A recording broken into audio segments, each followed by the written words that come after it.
Uy! Ano ba? Sino nasagasaan mo? Ha? Wala. Nag-text si Erika. Si Malin daw. Sobrang sakit ng tiyan. Kapag pinutok ko sa'yo ito at namatay ka, ibig sabihin tao ka lang. Pero kapag nagawa mong ilaga ng balang ito, ibig sabihin aswang ka. Sandali! Kanina pa kita hinahanap eh. Nandito ka lang pala. Eh di, dito ka na rin malalagutan ng hininga. Kaya humanda ka ngayon.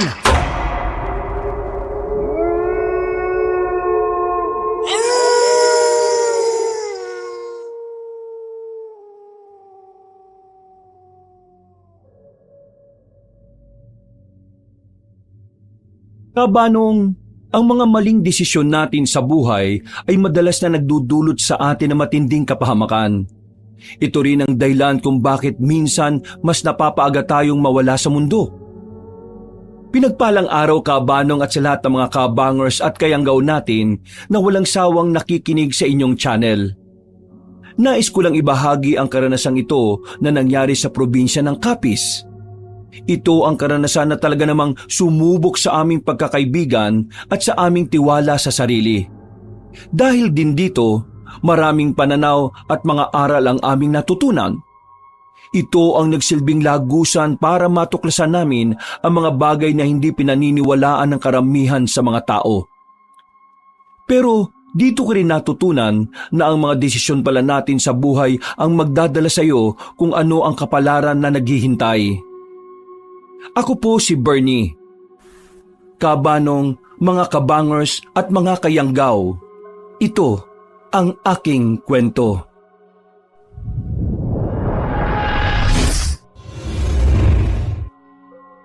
Bago nga pala magsimula ang ating kwento, sana'y mapindot nyo muna ang subscribe button at ang notification bell para lagi kayong nanonotify pag may bago tayong mga kwento. At huwag nyo rin kalilimutan mag-like at comment.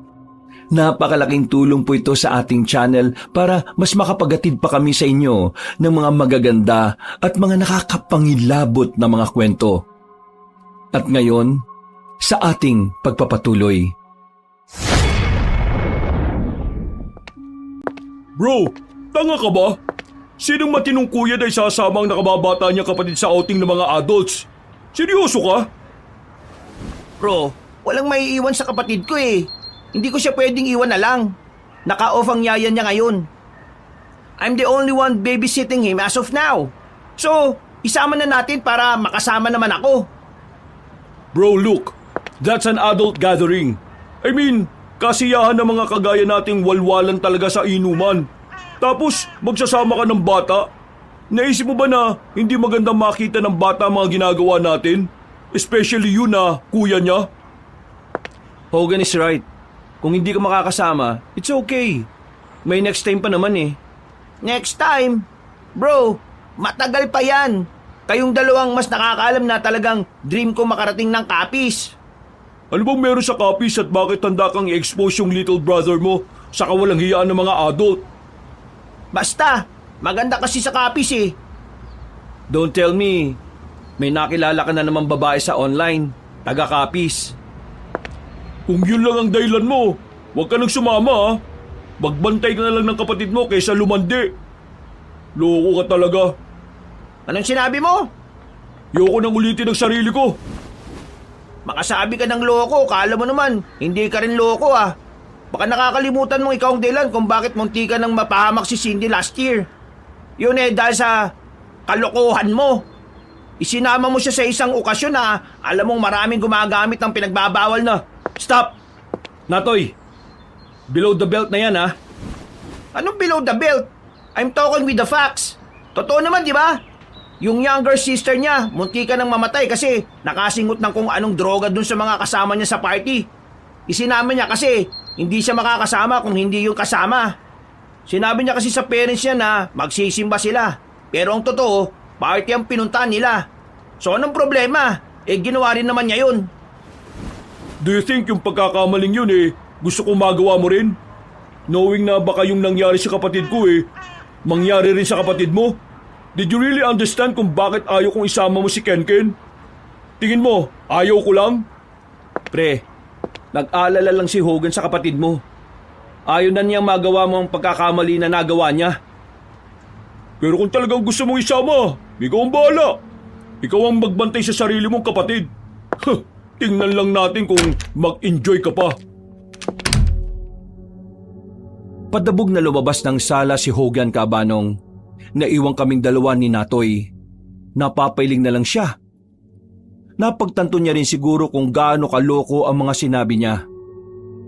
Nilapitan ko siya at inubutan ng kape.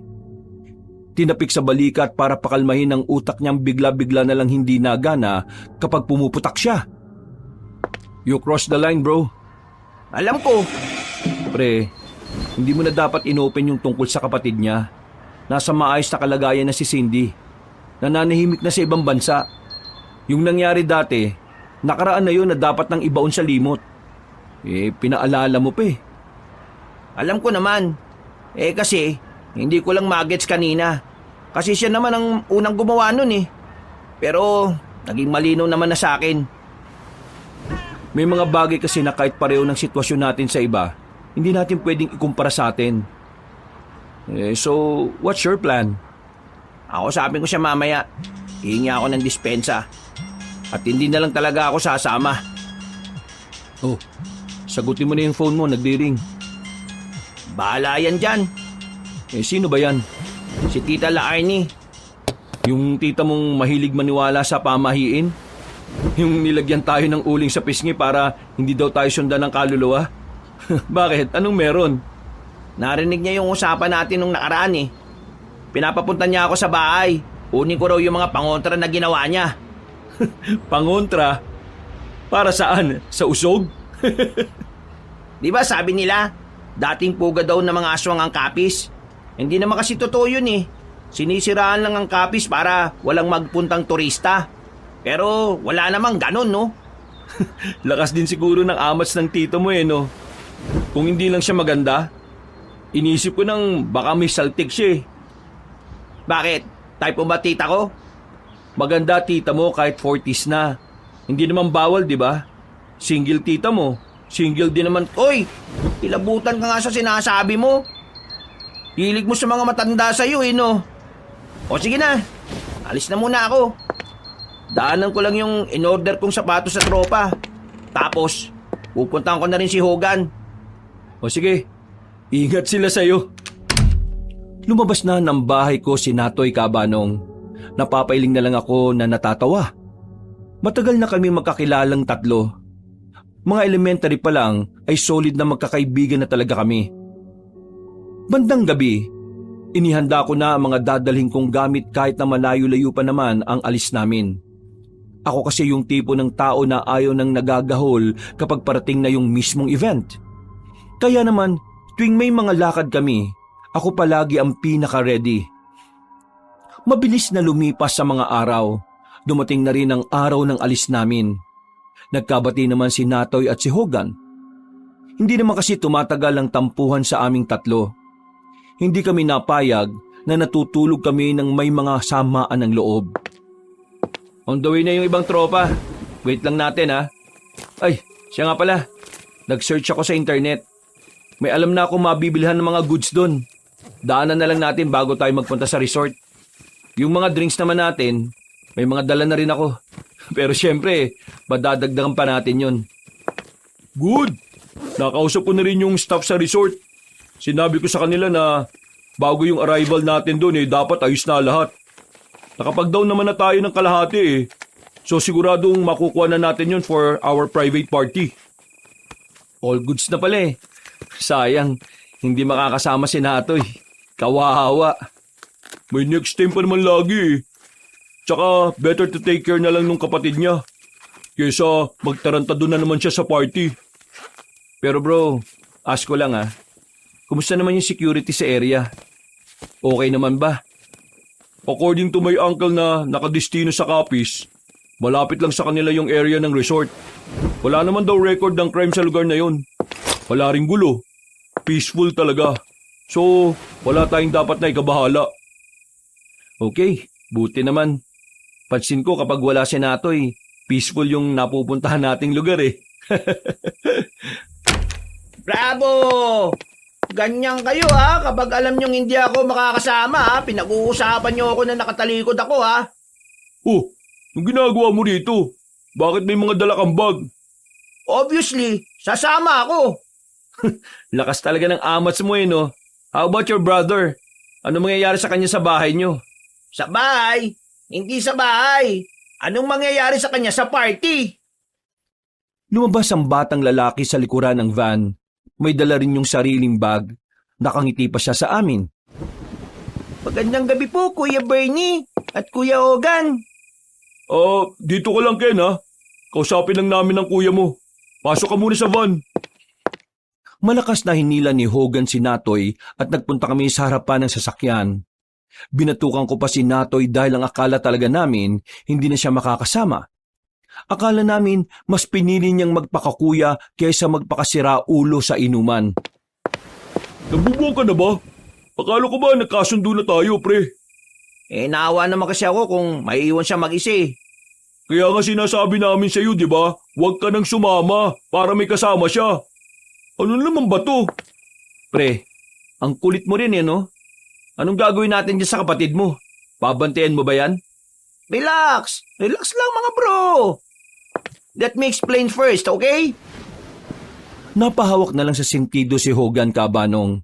Para siyang kuya namin na konsumido dahil sa pagiging pasaway ni Natoy. Ako naman, napasandal lang ako at bumuntong hininga. Nasama ako, pero hindi ako makikipag-inuman sa inyo.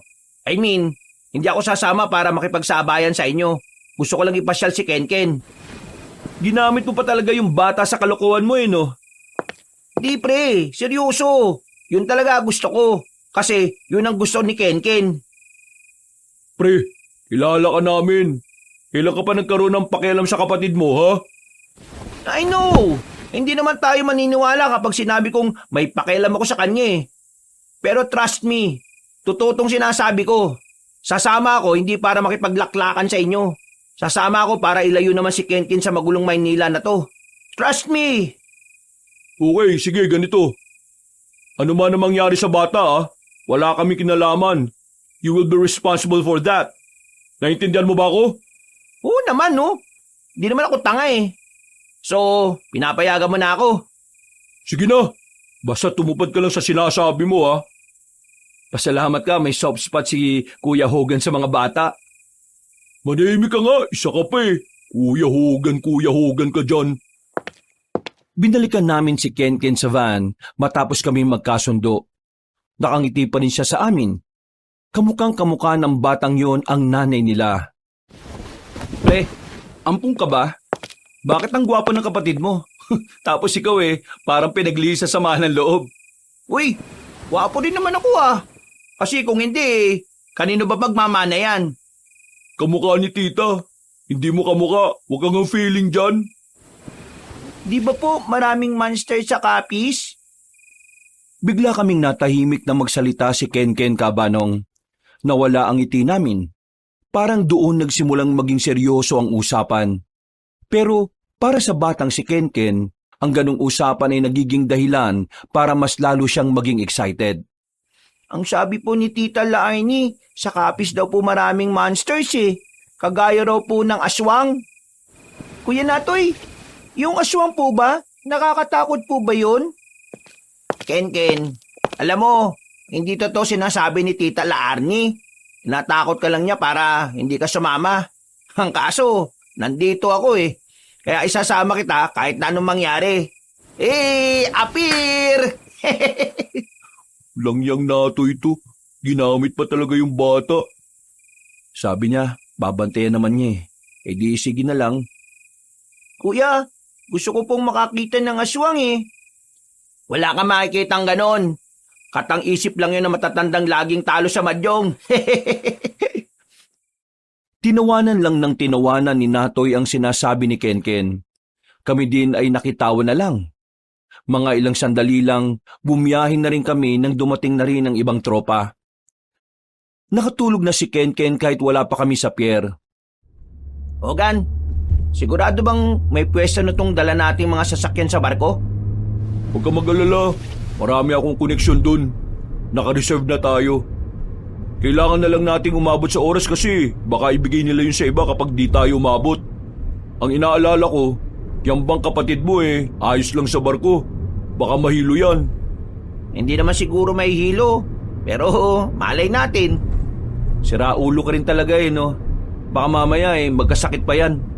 Tapos, sasabihin mo sa amin, may pakialam ka sa kapatid mo? Utot mo, Blue. Ang sabihin mo, there's a girl in Capiz na gusto mong ma-meet. Oo na. Amin na akong meron nga. Pero hindi ko naman na yun iniisip Mas iniisip ko ang kapatid ko. Sus! Lukuhin mo lelang mo, wag kami. Tinawan-tawanan lang namin si Natoy. Kilala kasi namin talaga siya bilang pinakasiraulong tao sa circle of friends namin. Siya yung tipo ng tao na kahit saan kami magpunta, may naiisip na kalokohan. Kaya hirap na hirap kaming maniwala kapag nagsiseryoso siya. Pakiramdam namin kapag siya ang nagsasalita, palaging may hindi totoo sa sinasabi niya. Makalipas ang ilang oras, nakarating na rin kami sa pier. Kagaya ng inaasahan, nakahanda na agad ang paparadahan ng 3 van na dala namin. Marami kasi kaming kasama sa outing, as in buong tropa nung college namin. Pagtapos ng sobrang habang biyahe, nakatuntong na rin kami sa Capiz. Hapon na nang makababa kaming lahat. Ayos lang naman sa amin na ganun kahaba ang biyahe, dahil 1 linggo naman kaming magbabakasyon at mag-outing doon. Guys, lahat ba nandito na? Wala nang naiwan sa barko? 15. Sakto 15. Oks na, nandito na lahat. Okay, biyahe na kagad. Uy, teka, sandali lang. Tagal nating nasa biyahe. Baka pwedeng magpahinga muna tayo saglit. Nahihilo ko Sus, pambira ka naman Akala namin kapatid mo mahihilo. Ikaw pala tong mahina ang sikmura. Okay, sige. 30 minutes. Pahinga muna. Magsikain muna kayo ng gusto ninyo. Pinarada na muna namin ang van sa parking lot. Sa harapan naman ay may magkakatabing kainan. Karamihan sa mga kasama namin ay nagpunta roon. Si Natoy naman ay bumalik kagad matapos makabili ng kape at ng pagkain para kay Kenken. Si Malen. Oh, anong meron kay Malen? Binilang ko ng gamot. Masakit ang tiyan. Type mo si Malen? Sira ulo. Hindi Sinabay ko lang. Hilit kasi ni Malin sa may gatas na pagkain Kaya ayan. Hindi. Narinig ko sa usapan nila dun sa kantin. May matanda raw lumapit sa kanila at tinapik si Malin sa balikat. Tapos, sumakit daw yung tiyan after ilang minutes. Sabi ko nga ano yun? May superpower yung matanda? Sinisisi niya pa yung matanda. Punta mo na sila. Sabi mo na, natatapos na yung 30 minutes natin. Kailangan na natin bumiyahe before 4 p.m. Dapat nandun na tayo Maya-maya lang, bumalik na rin ang mga kasama namin. Nakita ko pa si Malen na parang namumutla. Nilapitan ko siya kagad at tinanong at ang sabi, ayos lang naman daw. Baka raw may nakain lang na hindi maganda. Kuya, may nakita po ko kanina. Matanda po, mahaba buhok niya. Tapos, masama po siya makatingin sa akin baka kasi ngayon lang siya nakakita ng cute na bata. Baka po aswang po yun Hindi aswang yun, ka ba? Sabi ko sa'yo, huwag mong pinagkakausap si Tita Laarni. Mababaliw ka ron, balang araw, sige ka. Binigyan niya po ko ng pangontra. Nagpunta po siya kahapon. Wala ka kasi kaya di ka nabigyan Tingnan mo kuya ito Pinakita ni Kenken ang tali na nakalagay sa bewang niya kabanong. May nakasabit pa roong kulay gintong hugis X.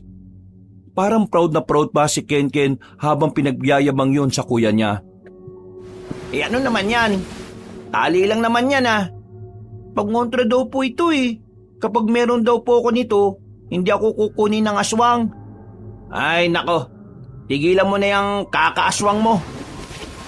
Mga ilang sandali lang ay nakatulog na naman ang bata. Binasag ni Hogan ng katahimikan habang abala siya sa pagmamaneho. Natoy, may tatanong ako sa'yo pero huwag ka sanang ma-offend O bakit? Ano naman yon? Bakit ba parang hindi natatakot yung kapatid mo sa mga ganong usapan. Yung ibang bata takot sa aswang eh. Pero yung kapatid mo, parang normal lang sa kanya. Hindi naman sa pang-ano pre ah. Pero may something ba sa kanya? I'm asking for me to understand his behavior ah. At para masabi ko na sa iba nating kasama in case na magtanong din sila. Normal ang kapatid ko, no? Walang problema sa kanya. Siguro, kung may mga batang natatakot, may bata ring hindi. Kagaya lang ng idea na kung may batang matalino, meron din naman batang inutil. Gets ko na si Natoy. Pero matalino si Kid eh. Tingin ko matalino siya eh. Oo naman, matalino talaga yan. Sa sobrang talino niya sa school, yung teacher niya hindi makasagot pag siya na yung nagtatanong eh. Iniiwasan ng mga teacher yan kasi ang dami niyang tanong eh. Napangiti na lang si Natoy na nahimik na lang din kami nung oras na yon. Bandang 3:00, narating na rin namin ang lugar kung saan naroon ang resort na tutuluyan namin. Excited kaming lahat pagpasok pa lang namin sa bungad. Ang kaso, nang makarating na kami sa mismong harapan ng resort, nagtaka kami sa dinatnan namin. Maraming nakalagay na yellow tape sa entrance ng resort. Meron ding nakalagay na do not enter. Nawindang kami sa inabutan namin. Ang iba sa mga kasama namin ay nagmumura na. Sa haba ba naman kasi ng binyahe namin, ganun pa ang bubungad. Sandali nga, manahimik na kayo, buwisit naman oh. Wala kayong natutulog eh. Ikaw Maricar ha, dami mong arte. Wala namang may gusto nito eh, puro ka reklamo. Libre na nga lang pagsama mo dito eh. Kaya pwede ba, manahimik ka dyan? Manahimik na muna kayo. Oh, pre, kalma lang. Eh sino ba kasing kakalma sa mga taong to? Daming sinasabi, wala namang ginagawa para maayos tong lintik na problema na to. Kuya Natoy, nag-aaway sila? Hindi sila nag-aaway. Ang tawag sa ganyan ay healthy conversation. Wala na muna alis dito, Bernie. Samahan mo ko. Pasukin natin yung loob. Kailangan natin makasigurado na kung talagang wala na tong resort. Kahapon, kausap pa natin yung staff eh. Nag-send pa nga ako ng video, di ba? O sige, tara na. Tingnan na lang natin. Kahit na may nakalagay na bawal pumasok, ay hindi kami nagpapigil. Inalis namin ang yellow tape at agad na pumasok sa resort. Bungad pa lang, magulo na ang nakita namin. Nakakalat ang mga lamesa at ang ibang upuan naman ay nasa swimming pool. Napatigil kaming dalawa ni Hogan nang may makita kaming bakas ng dugo sa pader. Sinundan namin kung saan nagmumula ang dugo. Nakarating kami sa bandang kusina ng resort. Doon na kami nawindang. Mas marami ang mga bakas ng dugo roon, kaya ang unang pumasok sa utak namin, totoong may nangyaring karahasan doon. What the? Pre, mukhang may nangyari talagang karumal-dumal dito. Ano? Massacre? Siguro. Teka, subukan ko ulit tawagan. Wala na pre. Out of coverage area na. Nako, paano na to? Nag-down pa tayo ron. Paano yung pera natin dun? Teka nga pre, what if kontakin mo muna yung tito mo? Di ba sabi mo malapit sila dito sa area? Baka may alam siya kung anong nangyari dito. Ay, oo nga no. Sandaling lumayo sa akin si Hogan. Habang ako naman, naglakad-lakad pa ako sa paligid ng resort. Tumingin-tingin ako roon at may mga nakita pa ako mga bakas ng dugo. Aminadong kinikilabutan ako sa mga nakikita at nalalaman ko, Kabanong. Oh, anong sabi ng tito mo? Wala. Ang sabi niya, umalis daw tayo rito. Baka mamaya may makakita sa atin na pulis. Ang sabi niya, binasakir daw mga tao rito ng mga hindi pa nakikilalang suspect. Lahat daw patay Pati na rin yung mismong may-ari at yung asawa at anak. Yung mga staff din, dinali. Yung iba raw, pinatay. May iba raw, dinukot at dinala. Grabe. Nakakilabot naman pala yung ginawa rito. Problema nito, saan tayo ngayon? Di bahala na. Maghanap na lang siguro tayo sa internet. May oras pa naman tayo eh. Magagabi na oh. Makahanap pa kaya tayo nito? Di subukan na lang natin. Lumabas na kami ni Hogan ng resort. Inabutan naming nagtatalo-talo pa rin ng iba naming kasama. Pero tumahimik naman sila agad nang ako na ang sumuway sa kanila. Oh guys, listen! Kinontak ni Hogan yung tito niya na nakadestino rito. Sakop nila yung area na to. At according to him, may nangyari ngang malagim dito. So mangyayari nito, hahanap na lang tayo ng ibang resort. Tulungan niyo ako maganap. Wala na magrereklamo ha. Wala tayong mapapala kung mag-aaway-away pa tayo. Dapat matuloy tong outing na to. Ay ang layo ng binyahin natin eh. Yung na-down nating pera, wag na kayong mag-down ulit sakaling makahanap tayo. Kami na bahala sa kalahati ng ibabayad nyo. Bali yung half na lang yung iambag nyo. Ano, goods ba tayo? Oo, yun naman pala eh. Wag na kayong magmaktol. Para naman kayong mga bata eh. Kung wala nang aangal di aalis na tayo. Teka, sandali lang. Bili lang ako ng yosi dun oh. Wait nyo ako ha. Hoy Ken, sa van ka lang ha. Sige, sama ako pre. Nauuhaw ako eh. Pinayagan naman kami ni Hogan kaya nagmamadali kaming makalapit sa tindahan. Pagdating namin doon, tumingin sa amin ng seryoso ang matandang tindera. Para bang meron siyang gustong sabihin. Isa nga pong soft drinks, yung malamig na malamig sana. Yosi na yung sa akin ha. Tsaka 2 candy. Kinuha naman agad na matandang babae ang binili namin. Pero bago niya ibigay ang sukli, ay bigla siyang may sinabi sa amin. Kayo bang dapat na magre-renta ng resort na yan? Opo eh. Kami nga po sana. Bakit po? Wala na kayong mapapala dyan. Opo, alam namin. Nabalitaan namin na minasakir pala yung mga tao dyan. Kawawa nga eh. Kung sino man yung mga tao na gumawa nun, sana mabulok sila sa kulungan. Anong mga tao? Hindi. Hindi mga taong gumawa ng karumal-dumal na pagpatay. Ho? Paanong hindi po mga tao? Wala ako, Nay. Alien, no? O kaya robot. Huwag mong gawing biro ang nangyari. Dahil ang nangyari sa kanila ay maaaring mangyari din sa inyo. Huwag kayong magpakampante. Kung ako sa inyo, umalis na kayo at bumalik kung saan man kayo galing. Hindi nyo na naisin kapag nakadaupang palad nyo sila. Sige po. Mauna na po kami. Maghanap pa po kami ng ibang resort eh. Lisanin nyo na ang kapis. Kung hindi, kapahamakan ang mapapala ninyo. Hindi na namin kinausap pa ang matandang babae.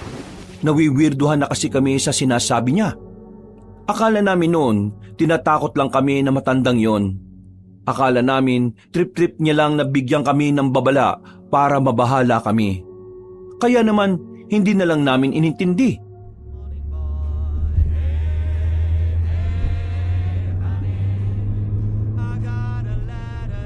Kuya, inaantok po ako sa kanta. Di matulog ka.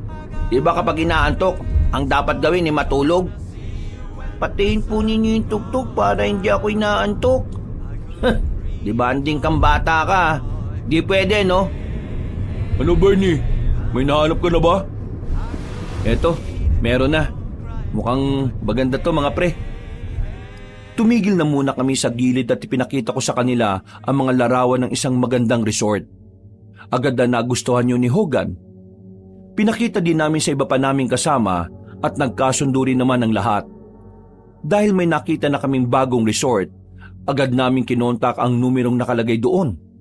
Ang kaso nga lang, hindi naman nagri-ring ang tinatawagan namin. Baka mamaya, matagal lang hindi nag-ooperate ang resort na yan, ha? Ito lang yung pinakamalapit sa lahat eh. Subukan na natin, Natoy. Kung wala tayong mahahanap ngayong gabi, hahanap na lang muna tayo ng rest house na pwede nating paglipasan ng gabi. Mismo. Ganyan na lang ang gawin natin. Oh guys, sakay na. 6:00 na oh. Bago man lang sana maglumalim tong gabi, makahanap na kagad tayo. Bumalik na kami sa sasakyan. Tahimik lang ang naging biyahe namin, Kabanong. Nang tingnan ko ang labas, napapalibutan na kami ng mga nagtataasang puno. Parang yung nadadaanan namin ay yung mga kagaya ng kalsada sa pelikula. Yung bang hindi na gaanong napupuntahan ng mga tao. Maya-maya lang, biglang tumigil si Hogan sa pagmamaneho. Nagtaka naman kami dahil malakas ang pagkakatapak niya ng preno. Uy! Ano ba? Sino nasagasaan mo? Ha? Wala. Nag-text si Erika. Si Malin daw. Sobrang sakit ng tiyan. Naku naman oh. Bumaba kami ng sasakyan. Pinuntahan namin ang mga kasama namin. Pagtingin namin doon, nakita naming namumutla na si Malin. Sobrang sakit na ng tiyan niya. May kulay green na rin siyang sinusuka. Oh, anong gagawin natin dyan? Walang ospital dito. Sobrang layo pa. Sinong nakapagdala ng gamot? Wala ba? Diyos ko, problema na naman. Hogan, babalikan na lang muna natin yung tindahan kanina. Hindi pa naman tayo gaano nakakalayo eh. Baka lang naman may gamot sila doon. Hindi pwedeng tisin lang ni Malin ang sakit ng tiyan niya eh. Baka kung ano pang mangyari dito. O siya, sige. Hihintay namin kayo dito. Bilisan nyo ha.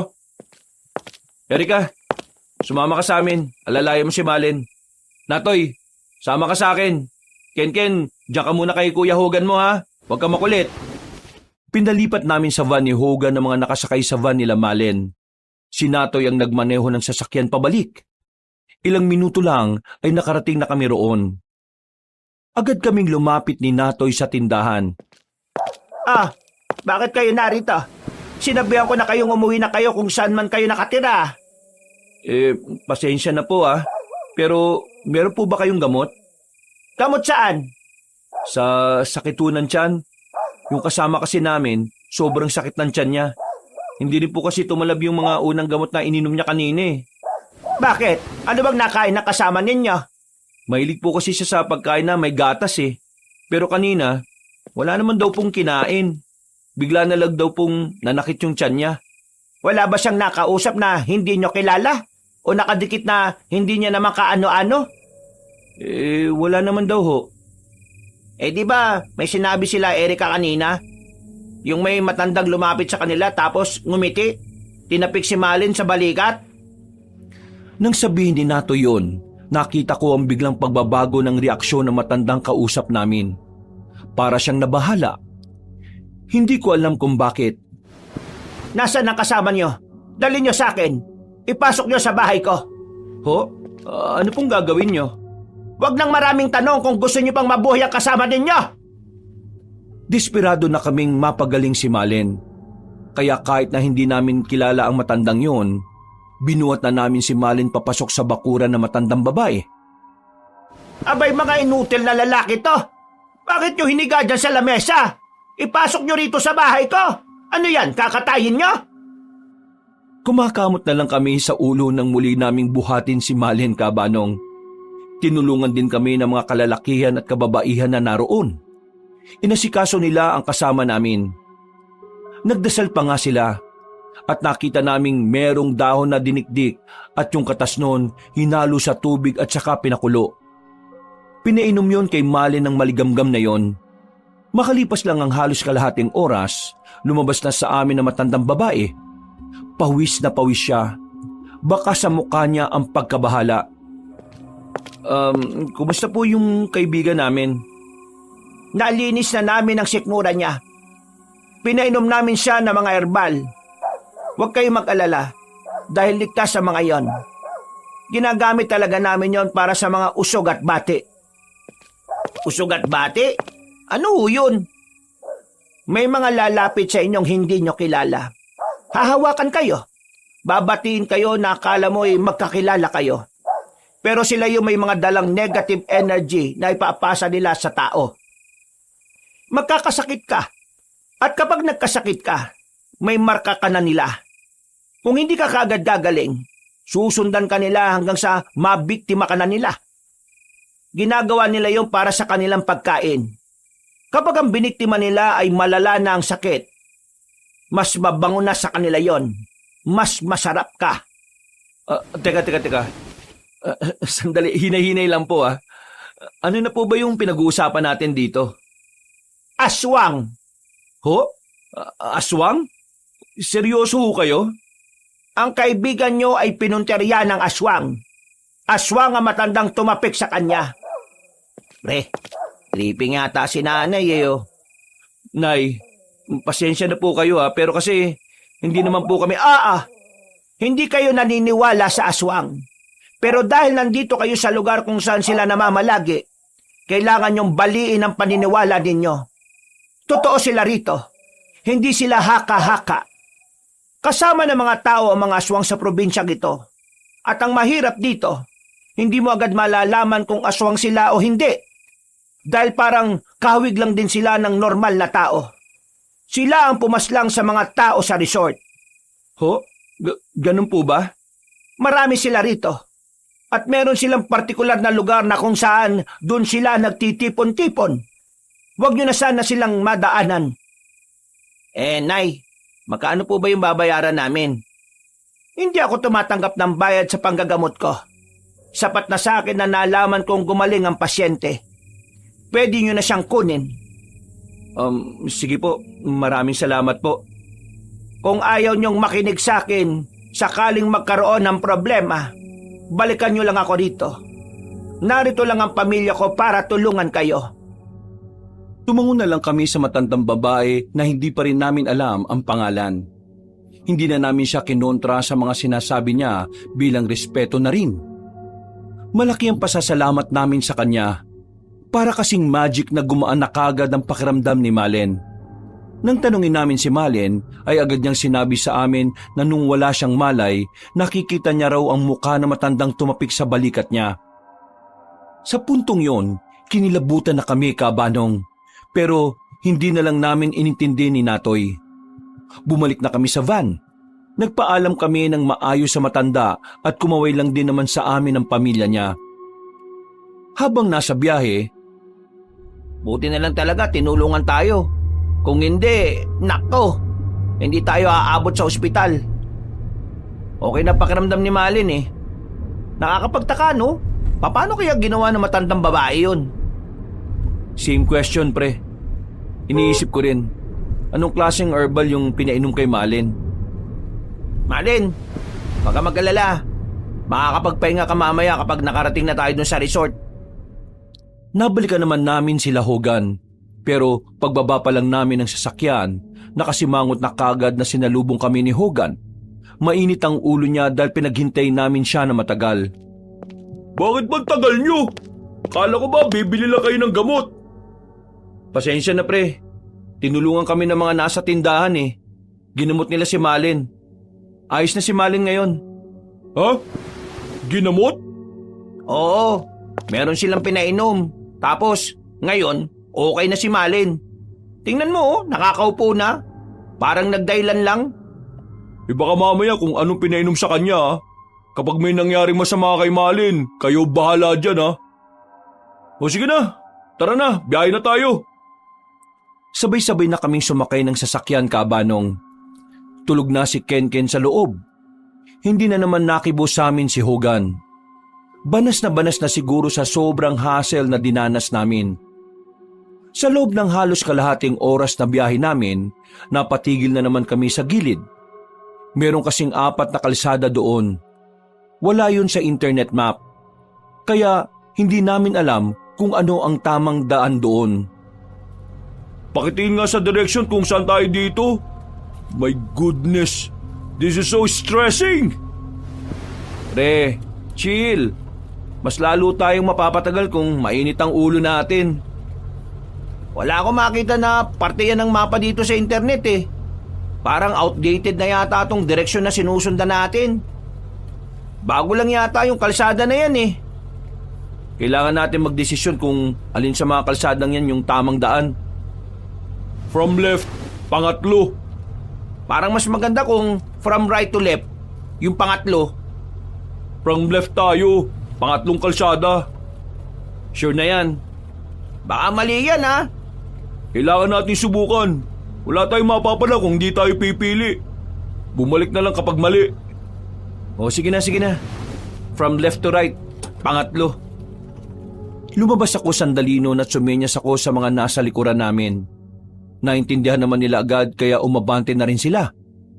Pumasok kami sa pangatlong kalsada mula sa kaliwang bilang. Tahimik lang kami habang nasa biyahe. Maya-maya pa, may nadaanan na kaming parang barangay. May mga kabahayan doon.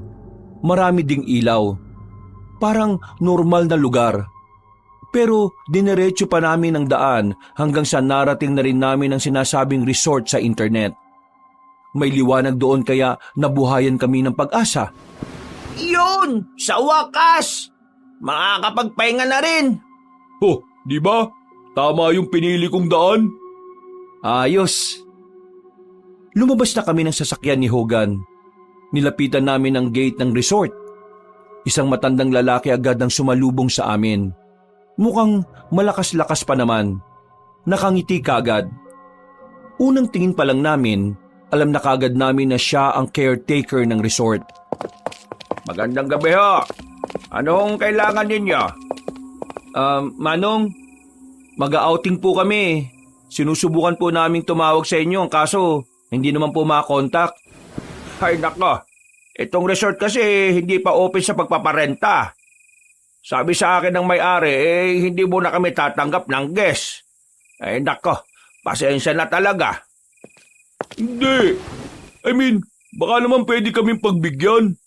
Nanggaling na kasi kami sa unang resort na pinuntahan namin eh. Ang kaso close na. Permanently. May nangyaring karumal-dumal doon kaya wala nang pag-asa makapag-outing kami ron. Ito na yung pinakamalapit na resort na napuntahan namin eh. Kaya sana, Manong, bigyan nyo kami ng consideration. Kung gusto mo, pwede kong kausapin yung may-ari. Sige na po, ang dami po namin eh. Galing pa po kaming Maynila. Talagang dinayo namin tong Capiz. Kasi bukod po sa outing, mamamasyal din po kami rito kasi magaganda raw yung mga pasyalan dito eh. Manong, kaming bahala sa inyo. Matik yan, may tip. Ay nako, mapapagalitan kasi ako nito eh.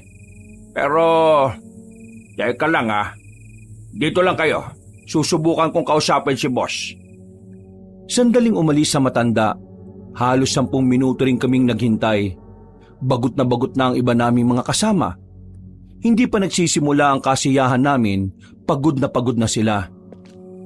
Sana naman pumayag. Ang bira naman kasi, nakakapagod yung daming nangyari. Kung sakaling hindi pumayag, no choice. Hahanap tayo ng pwedeng mapagpalipasan ng gabi. Oh wait, ayan na siya. Mga iha. Ayun, pumayag na yung boss ko. Yes! Pero may kondisyon lang kasi hindi pa talaga to open eh. Bawal ang magkalat. Walang magpapatugtog. Pero pwede namang mag-inom. At kapag matutulog na, papatayin ng lahat ng ilaw, pati sa labas. Oh? Bakit mo kailangan patayin? Huwag ka na magreklamo. Ang mahalaga, matutuloy na rin tayo. Hindi na namin pinahaba pa ang usapan na yon, Kabanong. Ipinasok na namin ang mga gamit namin. Kung ano ang nakita namin sa picture, ganun na ganun din ang itsura ng resort. Maganda, pangmamahalin talaga. Nainganyo kami, kaya ang tanging tumatakbo lang sa isipan namin, masimulan na rin ang kasiyahan. Kanya-kanya ng pili ng kwarto. Marami namang bakante kaya hindi kami nag-agawan. Matapos din kaming makapagbayad sa matandang lalaki, binigay na niya lahat ng susi. Pinaliwanag lang din sa amin ang iba pang dagdag na rules sa resort. Pagkatapos, umalis na rin ang matandang si Mang Norman. Hindi nagtagal, nagtalunan na rin kami sa swimming pool. Si Natoy naman nasa kwarto kasama ang kapatid niya. Naidlip ang dalawa habang kami nagkakasiyahan na. Sa dami ng nangyari, natuloy na rin! Akala ko nga mapupunta na naman tayo sa drawing eh. Ay wait, nasaan si Natoy? Nasa kwarto. Iidlip daw muna sila ng utol niya. Mukhang di talaga yata siya makikiinom sa atin Well, panindigan niya yung sinabi niya sa atin. Sa mga sumunod na sandali, nalasing na ang mga kasamahan namin. Kahit si Malin na kagagaling lang sa sakit ng tiyan, tumikim na kaagad ng alak. Hindi nakinig sa payo namin. Kahit anong sabihin namin, talagang matigas ang ulo. Kaya hinayaan na lang din namin siya. Dakong 3:00 na madaling araw, tahimik na ang pool area. Pumasok na ang lahat sa kani-kanilang kwarto. Habang ako naman, hindi pa rin dinadalaw ng antok dahil mas marami pa akong nainom na kape kesa alak. Nakatambay lang ako sa rooftop. Nagpapahangin. Oh, bakit nandito ka? Huy, wisit ka bro. Nagulat naman ako sa'yo. Kakainom mo yan ng kape eh. Kaya nga eh. Tingnan mo, gising pa rin ako hanggang ngayon. Eh ikaw, Kakagising ko lang bro. si Ken, kumusta? Nagising, nagutom eh. Pinakain ko tapos ayun, natulog ulit. Pero pre, seryoso, bakit mo sinama si Ken? Dahil ba wala lang talagang may iwan sa kanya? The reason is, meron naman siyang kasama sa bahay. Nandun ang pinsan ko eh. Uy, bakit mo ba siya sinama? 4 years ago, ang stepfather ko ang kasama ni Ken sa bahay since ako. Lagi akong may mga racket. Hindi ako napipirmi sa bahay. Wala akong kalamalam, yung tarantadong stepfather namin, minamaltrato yung kapatid ko. Minsan, hindi pinapakain na maayos. Minsan nga, puro tubig lang ang binibigay eh. Nagsumbong sa akin si Ken. Kaya, alam ko lahat ng yon. Kaya pre, wala na akong tiwala sa mga taong pinag-iiwanan ko sa kapatid ko eh. Sa inyong dalawa lang ni Hogan ako nagtitiwala. Kaya ako siya isinama rito. Hindi lang dahil wala akong tiwala sa mga pinsan ko ah. Isinama ko rin siya rito para kahit papaano eh, mahil yung trauma niya. Kasi hanggang ngayon, yung trauma niya, visible pa rin sa kanya eh. Minsan kapag umuwi ako, ayaw niyang buksan yung pintuan ng kwarto niya. Kasi akala niya yung stepfather namin. Natatakot siya pre. Lalo na kapag mag-isa lang. Kaya ngayon, naisipan kong isama siya para ma-expose siya sa tao. At para maiba naman yung environment niya. Kapag palagi kasi siyang nasa bahay, palagi niya lang naiisip yung mga kahayupan ng stepfather namin eh. Tarantado pala yun eh, no? Pre, sorry ah. Hindi ko alam na may ganyan palang pinagdaraanan ng kapatid mo. Bakit hindi mo sinabi kaagad? Nilumpo ko sana yung siraulong yun. 5 years old lang si Ken eh. Diyos ko naman pre, grabe naman yung stepfather mo. Ay sabi nga ni Mama, wag na raw muna ipagsabi sa iba. Ayaw kasi niyang maging center ng usapan si Ken eh. Kaya wala kami pinagsabihan kahit na sino. Pero ngayon, sabi ko kay Ken, palagi na kami magkasama. Isasama ko rin siya kahit saan ako pumunta. Para kahit na papaano, makakalimutan naman niya yung mga nangyari nun. Masyado pa siyang bata para magdala ng ganong klase ng memories eh. Bilib ako sa'yo pre. Sa likod ng nakakabwisit mong mukha eh. Kasi palagi kang siraulo sa mga lakad natin ha. Nagtatago pala dyan yung pagiging mabuting kuya mo. No, wag mo ako purihin ha. Kasi kung mabuti ako noon pa, hindi naman na mararanasan ni Ken yung bagay na yun. Sus, wag mo ngang sisihin ang sarili mo sa nangyari. Hindi mo kasalanan kung pumili ng siraulong lalaki ang nanay mo. Ang mahalaga naman ngayon eh, pinapakita mo kung gaano mo kamahal si Ken. Eh si Mama, sana wag na siyang bumalik. Nababanas ako sa taong yun eh. Ako na bahalang bumuhay kay Ken. Sa gwapo kong ito, hindi ako mababakante sa modeling no. Wag kang mag-alala pre. Naniniwala ako na matatag si Ken. Malalampasan niya yung masamang nangyari noon. At saka, uy, ano yung kumalabog? Kung ano yun? Baka may tumumbang tropa. Dami kasi mga ininom kanina ng mga yun eh. Si Malin din, bida-bida eh. Kagagaling lang sa sakit. Tapos, ayan. Uy, ano na naman yun? Napatigil kaming dalawa ni Natoy sa pag-uusap. Nagtaka na kami kung saan galing ang angil na yun. Kaya naman marahan kaming naglakad patungo sa kaliwang parte ng rooftop. Tumingin kami sa baba. Nakita namin sa gilid ng bahay na yun ang mga nagtumbahang mga galon. Nung una, akala namin na baka nasagi lang ng pusa. Kaya nagkibit balikat na lang kami. Pinuntahan namin yon para ayusin ng hindi na nakakalat. Pero sa ginawa namin yon, meron akong napansin na hindi namin mapaliwanag. Ano to? May bakas ng paa sa marmol. Yung bakas ng paa hanggang sa may harapan lang ng pader. Tapos wala na. Iisipin sana namin baka may magnanakaw na nakapasok. Pero ang ipinagtataka namin, bakit kakaiba ang hugis ng paa? Hindi siya gaya ng paa ng tao. Mas mahaba ang paa na yun. Parang paa ng basketball player. Pero mahaba ang daliri. Anong hayop yung may ganyang paa, pre? Hindi ko rin alam eh. Paa ng unggoy? Ganyang kalaki? Gorilla? Hindi yan paa ng kahit na anong unggoy. Kakaibang paa yan. Ano? Paa ng supernatural being? O ng dangerous creature? Ewan ko sa'yo. Tara, pasok na tayo sa loob. Ang lamig ni.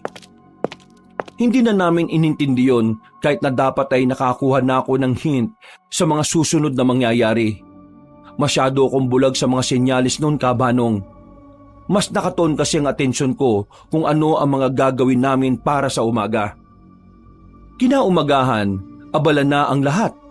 Kanya-kanyang luto, kanya-kanyang ginagawa. Napansin ko na wala ang magkapatid sa kwarto nila kaya agad kong tinanong si Hogan. Mukhang masarap ang tulog mo ah. Sakto lang. Ikaw? Goods lang din. 3 a.m. na ako nakatulog eh. Pahamak yung kape na binigay mo. Gagi, lakas talaga ng tama nun. Dinamihan mo pa. Ay, siya nga pala. Nasaan si Natoy? Wala silang magkapatid eh. Ang agang nagising ng dalawang yun eh. Umalis. May mga dalang posporo. Babalik din daw mamaya.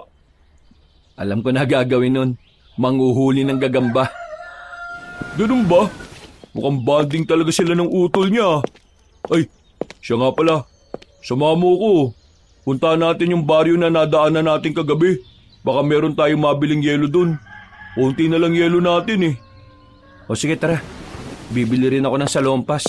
Sakit ng likod ko. Naalamigan yata. Lumabas kami ng resort ni Hogan, Kabanong. Inaakala namin noon na may mapapala kami sa paglabas namin. Pero sobrang layo ng inaasahan namin sa dinatnan namin. Nang makapasok na kami sa baryo, nagtataka kami kung bakit parang wala kaming nakikitang tao sa labas. Pati sa mga bakuran, wala rin. Wala rin kaming makitang tindahan. Nawiwirduhan na kami sa nangyayari. Parang naghahanap yata tayo sa wala. Tingnan mo bro, parang ghost town. Chill. May nakita akong tao kanina. Nakasilip sa bintana. Ayaw lang yata nilang lumabas eh. Alam mo mabuti pa. Itanong na lang natin kay Manong Norman kung saan pwede makabili. Hindi na kami tumuloy sa pinakaloob ng baryong yon. Bumalik na lang kami sa resort. Sakto naman na naroon si Mang Norman para magatid sa amin ng libreng uling. Hindi kasi kami nakabili ng uling para sa mga iihawi namin. Bilihan ng yelo. Nakto, doon pa sa labas. Etong daan na to. Diretso. Wala kayong lilikuan ha? Gaano po kalayo? Ako kasi, dahil wala naman akong sasakyan, nilalakad ko yun 1 oras. May sasakyan naman kayo eh. Kaya baka wala pa yung 15 minutos. Basta, nandun yung bilihan ng kung ano-ano. Sige po, maraming salamat po, Mang Norman. Kapag gusto nyo kumain, kuha lang po kayo sa loob ah. Ay nako, hindi na. Ayos lang naman ako. Bilin sa amin ni boss hindi kami dapat nakikisali sa guest. O siya sige, una na ako ha. Sandali lang po. Saan po ba kayo nakatira dito? Para alam namin kung saan kayo pupuntahan kung sakaling may kailangan uli kami. Doon sa liko, diretso. Tapos may bahay doon na maliit. Yung gawa sa bato, akin yon. Doon ako nakatira. Tumango na lang kami sa kanya at naglakad na rin siya palayo. Pumasok na rin kami ng sasakyan at saka bumiyahe na rin kami. Bro, alam mo ba yung sinasabi ni Malin? Tungkol saan? Kanina nagkwento siya. Napanaginipan daw niya yung matandang tumapik sa balikat niya. Sabi niya kanina sa amin, aswang daw yun. Oo. Nasabi niya rin sa amin, bro. Alam mo ba, sabi rin ng gumamot kay Malin, aswang daw talaga yung tumapik kay Malin nung nandun tayo sa pier. Ha? So may kapangyarihan yung aswang? Wow ha? Parang Justice League ha? Ewan ko, hindi ko alam. Pero base dun sa sinabi sa amin, yung mga aswang daw kasi, kaya nilang pasahan ka ng sakit sa pamamagitan lang ng paghawak o pagtapik sa'yo. Ano? Naniniwala ka ron? Hindi ko alam eh. Sa totoo lang nahihiwagaan nga kaming dalawa ni Natoy. Para kasing magic na nawala kaagad yung sakit ng tiyan ni Malin eh. O paano magic? Sabi niyo pinainom siya ng herbal. Mali mo naman yung herbal pala na yun talaga namang effective sa sakit ng tiyan. Ewan ko. Basta. Alam ko maraming kwento-kwento rito sa Capiz. Pero lahat ng yung gawa-gawa lang. Kasalanan kasi yan ng mga journalist noong 90s eh. Pinakalat nila na may aswang dito. Pero in reality, wala naman talaga. Nako, focus ka na nga lang sa pagmamaneho mo, bro. Baka mamaya mabangga pa tayo. Lingon ka ng lingon dyan eh. Tinawanan na lang ako ni Hogan habang ako ay nanahimik na lang. Pero ang daming natakbo sa isipan ko, Kabanong. Isa na nga roon ay yung nangyari kay Malin. Hindi ko alam pero parang habang tumatagal, nagkakaroon ako ng interes sa mga aswang. Kahit na ang totoo, isa rin naman ako sa mga hindi naniniwalang totoo sila. Makalipas lang ang ilang minuto, ay narating na rin namin ang lugar na maraming tindahan. Ang layo, para kaming naloko ni Mang Norman. Halos kalahating oras din kasi ang biyahe. Partida, wala kaming sasakyan na nakakasabay sa daan. O ingat, baka may tumapik din sa'yo Good mood ka talaga no? Ginagawa mo ng biro yung tingin mo lang dati, corny. Oh, bili tayo ron. Manong, magkano po kilo ng bangus? 180 lang. Pang-ihaw pa. Meron na kaming nakahanda na pang-ihaw dyan. May palaman na. Yun sakto. Meron din po ba kayong yelo dyan? Mukha bang may tinda kong yelo? Nako, wala. Doon sa kabila meron. Sige po. 2 kilo na lang po ng bangus. Hindi kayo taga-Capiz? Bakasyonista po. May outing lang po kami rito. In 1 week, aalis na rin. Outing pala. Saan kayo nag-outing? Sa Villa Roma Resort po. Biglang napatigil ang matandang lalaki sa paglalagay ng bangus sa plastik. Tumingin siya sa amin ng seryoso. Yung tingin niya ay parang sinasabi niyang hindi siya nakikipagbiruan. Habang kami naman ni Hogan, cool lang kami at nakangiti pa sa kanya. Sinabi mong sa Villa Roma kayo nag-outing? Yung malapit sa Barrio Sinacula? Baryo Sinakulo po pala yung baryong nandun? Sandali lang pre, dito ka lang Bibili na ako ng yelo. O sige bro. Bakit kayo napunta ron? Outing nga po. Umalis kayo ron, iyo. Ang hirap pong makahanap ng resort dito sa Capiz kaya hindi na po kami aalis doon. Nako, gusto nyo yatang maagang mawala sa mundo. Ho? Ano po? Kung ayaw nyong mapahamak, lisanin nyo ang lugar na yon. Sa parting yon ay marami ang aswang. Magsasalita pa sana ako pero nakabalik na si Hogan. Kinuha na namin ng bangus at umalis na rin kaagad. Para akong natulala sa narinig ko, Kabanong, na kung tutuusin, wala na ako dapat pakialam doon. Pero nung mga oras na yon, hindi ko alam kung bakit ako apektado sa sinabi ng tindero. Bumalik kami sa sasakyan. Nakalimutan ko nang bumili ng salompas. Hindi ako nagsasalita nang bumiyahe na kami ulit. Bro, are you okay? Pansin ko bigla kang nanahimik Ano bang sinabi sa'yo ng tinderong yun? Kinuwento ko kay Hogan kung anong sinabi sa akin na matanda. Pero kagaya ng inaasahan ko, hindi rin naman siya naniwala. Nang makabalik kami sa resort, Kinuwento naman ni Hogan ang tungkol sa mga aswang sa iba pa naming kasama. Pero wala ni isa sa kanila ang sumeryoso. Habang ako, hindi ko alam kung bakit parang hindi ko magawang sabayan ang pagtawa nila sa usaping yon. Sa isang iglap lang, para bang may nagbago sa pananaw ko. Kahit na hindi ko pa nakikita o napapatunayang may aswang, unti-unti akong naniniwala na baka nga totoo sila. At ang tanging basihan ko lang ay ang kaba na hindi ko maipaliwanag. Kaba nung ako yung tipo ng taong hindi masyadong nagpapaniwala sa mga urban legend. Mas naniniwala pa akong puputi ang uwak kaysa sa ideyang totoo ang mga aswang. Pero iba ang pakiramdam ko nung nasa Capiz kami. Hindi maganda, mabigat, may kilabot na hindi ko maintindihan. Ken, nasaan ang kuya mo? Ikaw lang ba bumalik? Si kuya po, nasa kwarto po. Tulog? Hindi po, gising po siya. Anong ginagawa? Nakatulala po. Ano? Nakatulala? Bakit? Hindi ko po alam kuya eh. Pwede po ba kumain muna ako? Hindi pa ako makasubo po, tanong kayo ng tanong eh.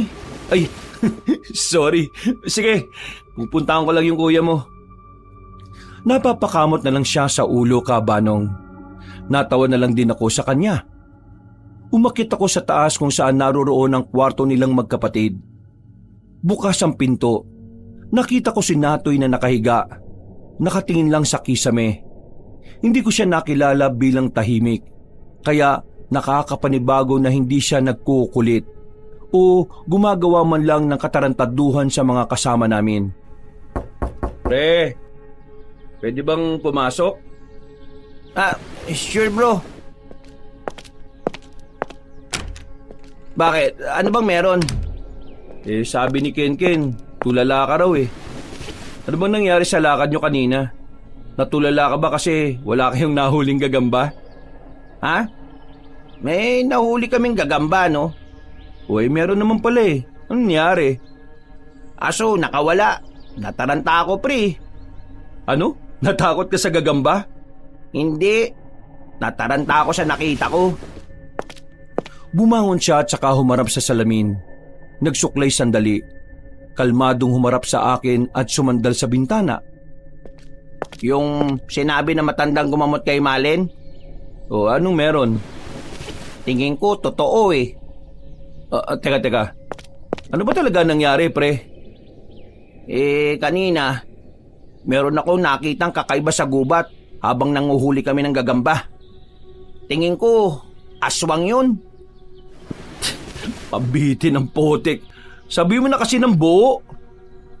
Ganito kasi yon pre. Isang lalaki, may timang katawan, duguan ng kamay. May kinakain siya. Akala ko nung una, kambing yung nilalapa niya lang ng hilaw eh. Pero nang makita kong nakausli yung paa sa gilid, doon ko na binitbit si Ken paalis.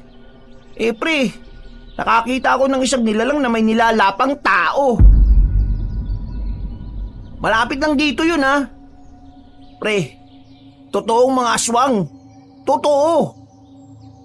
Kung ganun, totoo pala talaga yung sinasabi ng tinderong nabilhan namin kanina. Ang sabi niya, marami daw aswang sa area na to eh. Kailangan malaman to ng mga kasama natin, pre. Hindi naman sila naniniwala eh. Natawa nga lang silang lahat, di ba? Ikaw ba? Naniniwala ka ba sa sinasabi ko? Ewan ko. Pero parang oo eh. Kinakabahan ako eh. Kung maraming aswang pala rito, bakit hindi sinabi sa atin ni Mang Norman? Baka hindi rin niya alam. Kailan lang naman daw siya rito nagbantay eh. Mabuti pa pre. Puntaan natin si Mang Norman. Tanungin natin siya kung ano yung nalalaman niya tungkol sa aswang. Pagkatapos, mauna na tayong umalis. Hindi ko hayaan na mapahamak dito ang kapatid ko. Nagkasundo kaming dalawa ni Natoy, Kabanong. Habang abala ang lahat sa pananghalian, lumabas kami at naglakad kami patungo sa direksyon na sinabi ni Mang Norman.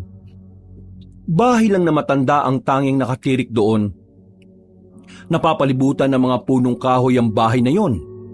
At sa bandang gilid, merong maliit na ilog. Sakto nakita namin siya sa bakuran habang may pinapakuluan. Ah, Bernie. Tama? Opo, ako nga po si Bernie. At ito naman po si Natoy. Ay, anong sa atin? May problema ba? Mang Norman, may alam po ba kayo tungkol sa mga aswang na narito? Nawala ang ngiti sa mukha ni Mang Norman kabanong. Pabalik-balik ang tingin niya sa aming dalawa. Pagkatapos, iginala naman niya ang paningin niya sa paligid. Sinenyasan niya kami na sumunod sa loob ng bahay niya. Pinaupo niya kami sa mahabang upuan. Sinarado na muna niya ang bintana at pintuan.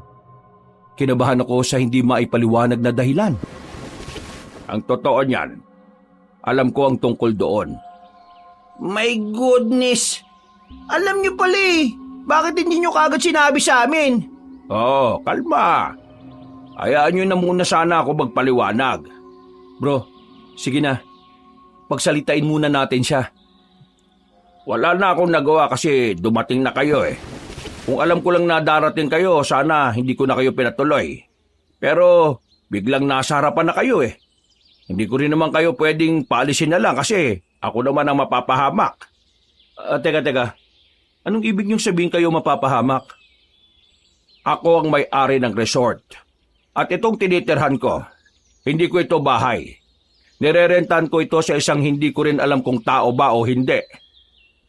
Binili ko ang lupa na ito at pinatayuan ko ng resort. Nasa ibang lugar ako.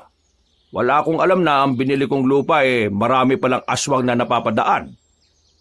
Ngayong naitayo na, pinuntahan ko nitong nakaraang buwan. Tapos, may kumausap sa akin nung nakaraang araw. Lalaki siya. Binata pa. Sabi niya, wag daw akong aalis. Hayaan ko lang daw na may pumuntang guest sa resort ko. Tingin ko, aswang yun eh. Ang ginagawa nila, tinatakot nila ako na kung hindi ko gagamitan ng resort para makaakit ng tao, ako naman ang papatay nila. Pero kahit na ganon, hindi ko yung sinubukan. Kaya nga sinadya kong nakapatay ang telepono para walang makakontak na guest sa akin eh. Hindi ko alam kung paano nyo nahanap to. Wala na ako nagawa. Nandyan na kayo eh. Kung papalisin ko kayo, ako mayayari sa mga aswang. Kaya ayos lang sa'yo na kami naman ang mayari ng mga aswang. Ganun po ba yun? Hindi. Kaya ako rin kayo pinapasok sa resort kasi alam kong doon lang kayo ligtas. May mga inilagay akong pangontra dyan. Hindi sila makakalapit sa inyo. Pasensya na talaga, iho. Pero naipit din ako sa sitwasyon eh. Gusto kong umalis pero wala akong kakayahan. Yung sasakyan ko, nawala na lang bigla nang hindi ko alam nasaan eh. Kaya wala akong pagkakataon na iwan ang lintik na resort na yon. Sinasabi niyo bang biktima lang din kayo rito? Mismo! Isang buwan na ako rito eh. Pero palaging takot ang nararanasan ko. Minsan, may lalapit sa akin at nagtatanong kung kailan ako magkakaroon ng guest sa resort. Lagi akong pinagbabanta na kung wala pa rin bago matapos ang buwan ako nang papatay nila. Ay nako, nakakainis nga eh. Dapat kasi hindi na ako naniwala dun sa nagbenta ng lupa. Nauto kasi ako eh. Hindi na kami nakapagsalita pa ni Natoy sa sinabing yun na matandang si Norman. Para bang automatic na kaming naniwala sa kanya. Siguro dahil nakikita namin ang takot sa kung papaano siya kumilos at magsalita. Ang mga nalaman namin ay parang isang malaking bato na bumara sa lalamunan namin. Ilang minuto kaming hindi nakapagsalita hanggang sa makabalik kami ng resort. Tahimik lang kami ni hindi namin magawang makipagsaya sa mga kasama namin. Mas iniisip namin ni Natoy kung papaano masasabi sa mga kasama namin ang tungkol sa aswang nang hindi sila matatawa. Paano to pre? Kung hindi tayo aalis dito, baka magulat na lang tayo at takihin tayo ng aswang dito. Pero ang sabi ni Mang Norman, may nilagay naman siyang pangontra dito eh. Kung totoong meron yon, samantalahin natin na gumagana yun para kumbinsin silang may aswang. Maniniwala lang siguro sila kapag nakita na nila eh. Are you saying na hintayin natin ang mga aswang na pumunta rito sa resort na to? Kung yun lang ang paraan para maniwala sila eh, oo. Buwang, Paano kung hindi gumana yung sinasabi ni Mang Norman? Eh di, lagas tayo. Hindi ko alam. Sumasakit ang ulo ko kakaisip eh. Eh dapat kasi nakinig tayo ron sa matandang babae no? Malay ba naman natin kung totoo yun? Hindi naman natin siya kilala. Pero kay Mang Norman, na hindi rin natin kilala, naniwala tayo. Ay kung hindi tayo maniniwala at kung totoo ang mga aswang, edi wala tayong nagawa. Ang mahalaga, may pinaniwalaan na tayo. May basihan na tayo para makapaghanda. Kailangan ko lang mag-isip kung paano sila kukumbinsihin eh. Kay Hogan sila nakikinig lahat eh. Kaya dapat makumbinsin na muna natin si Hogan bago sila. Kapag naniwala na siya, madali na lang niyang masasabi yun sa mga kasama natin. But the question is, how? Napakamot kaming pareho sa ulo. Natigilan lang ang usapan namin nang biglang dumating si Kenken. May kaning-kaning pa siya sa pisngi. Nag-aaway po ba kayo? Bakit hindi po kayo magsuntukan? Hindi kami nag-aaway, Kenken. Nag-uusap lang kami ng kuya mo. Ang tawag dito, healthy conversation. Ano po kayo ni Kuya Hogan eh? Bakit daw nagkukulong kayo sa kwarto? Sabi nila, magsyota daw po kayo. Eh bay, tarantado talaga yung taong yun ah. Napilitan na lang kaming lumabas nung oras na yon, Kabanong. Sinubukan naming makihalubilo sa kanila. Kahit na papaano, pansamantala kaming narelax. Nabawasan ng kaunti ang isipin namin. Mga bandang hapon, maagang nalasing ang iba naming kasamahan. Habang nakatambay kaming tatlo sa pool area, nakakuha na kami ng pagkakataon ni Natoy para sabihin kay Hogan ang nalaman namin. Pero sa halip na maniwala sa amin, natawa pa siya at binato pa kami ng hotdog sa muka. Aray ko naman, pambira naman to. Binabato mo kami ng pagkain. Anong problema mo bro? Sorry hindi ko gusto yun.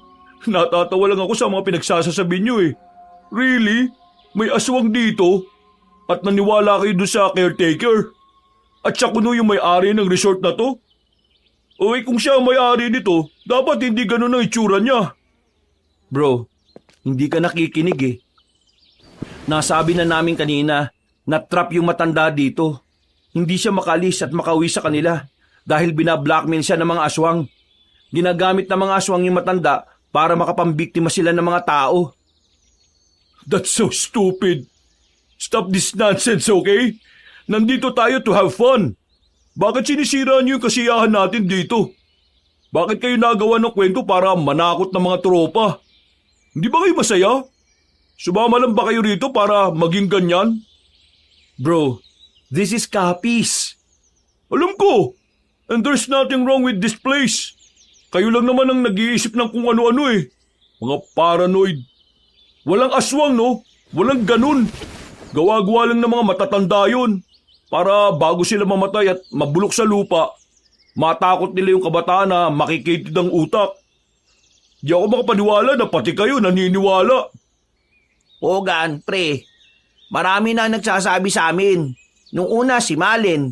Kita mo, sa lahat ng mga kasama natin, si Malin lang ang naniniwala sa sinabi namin.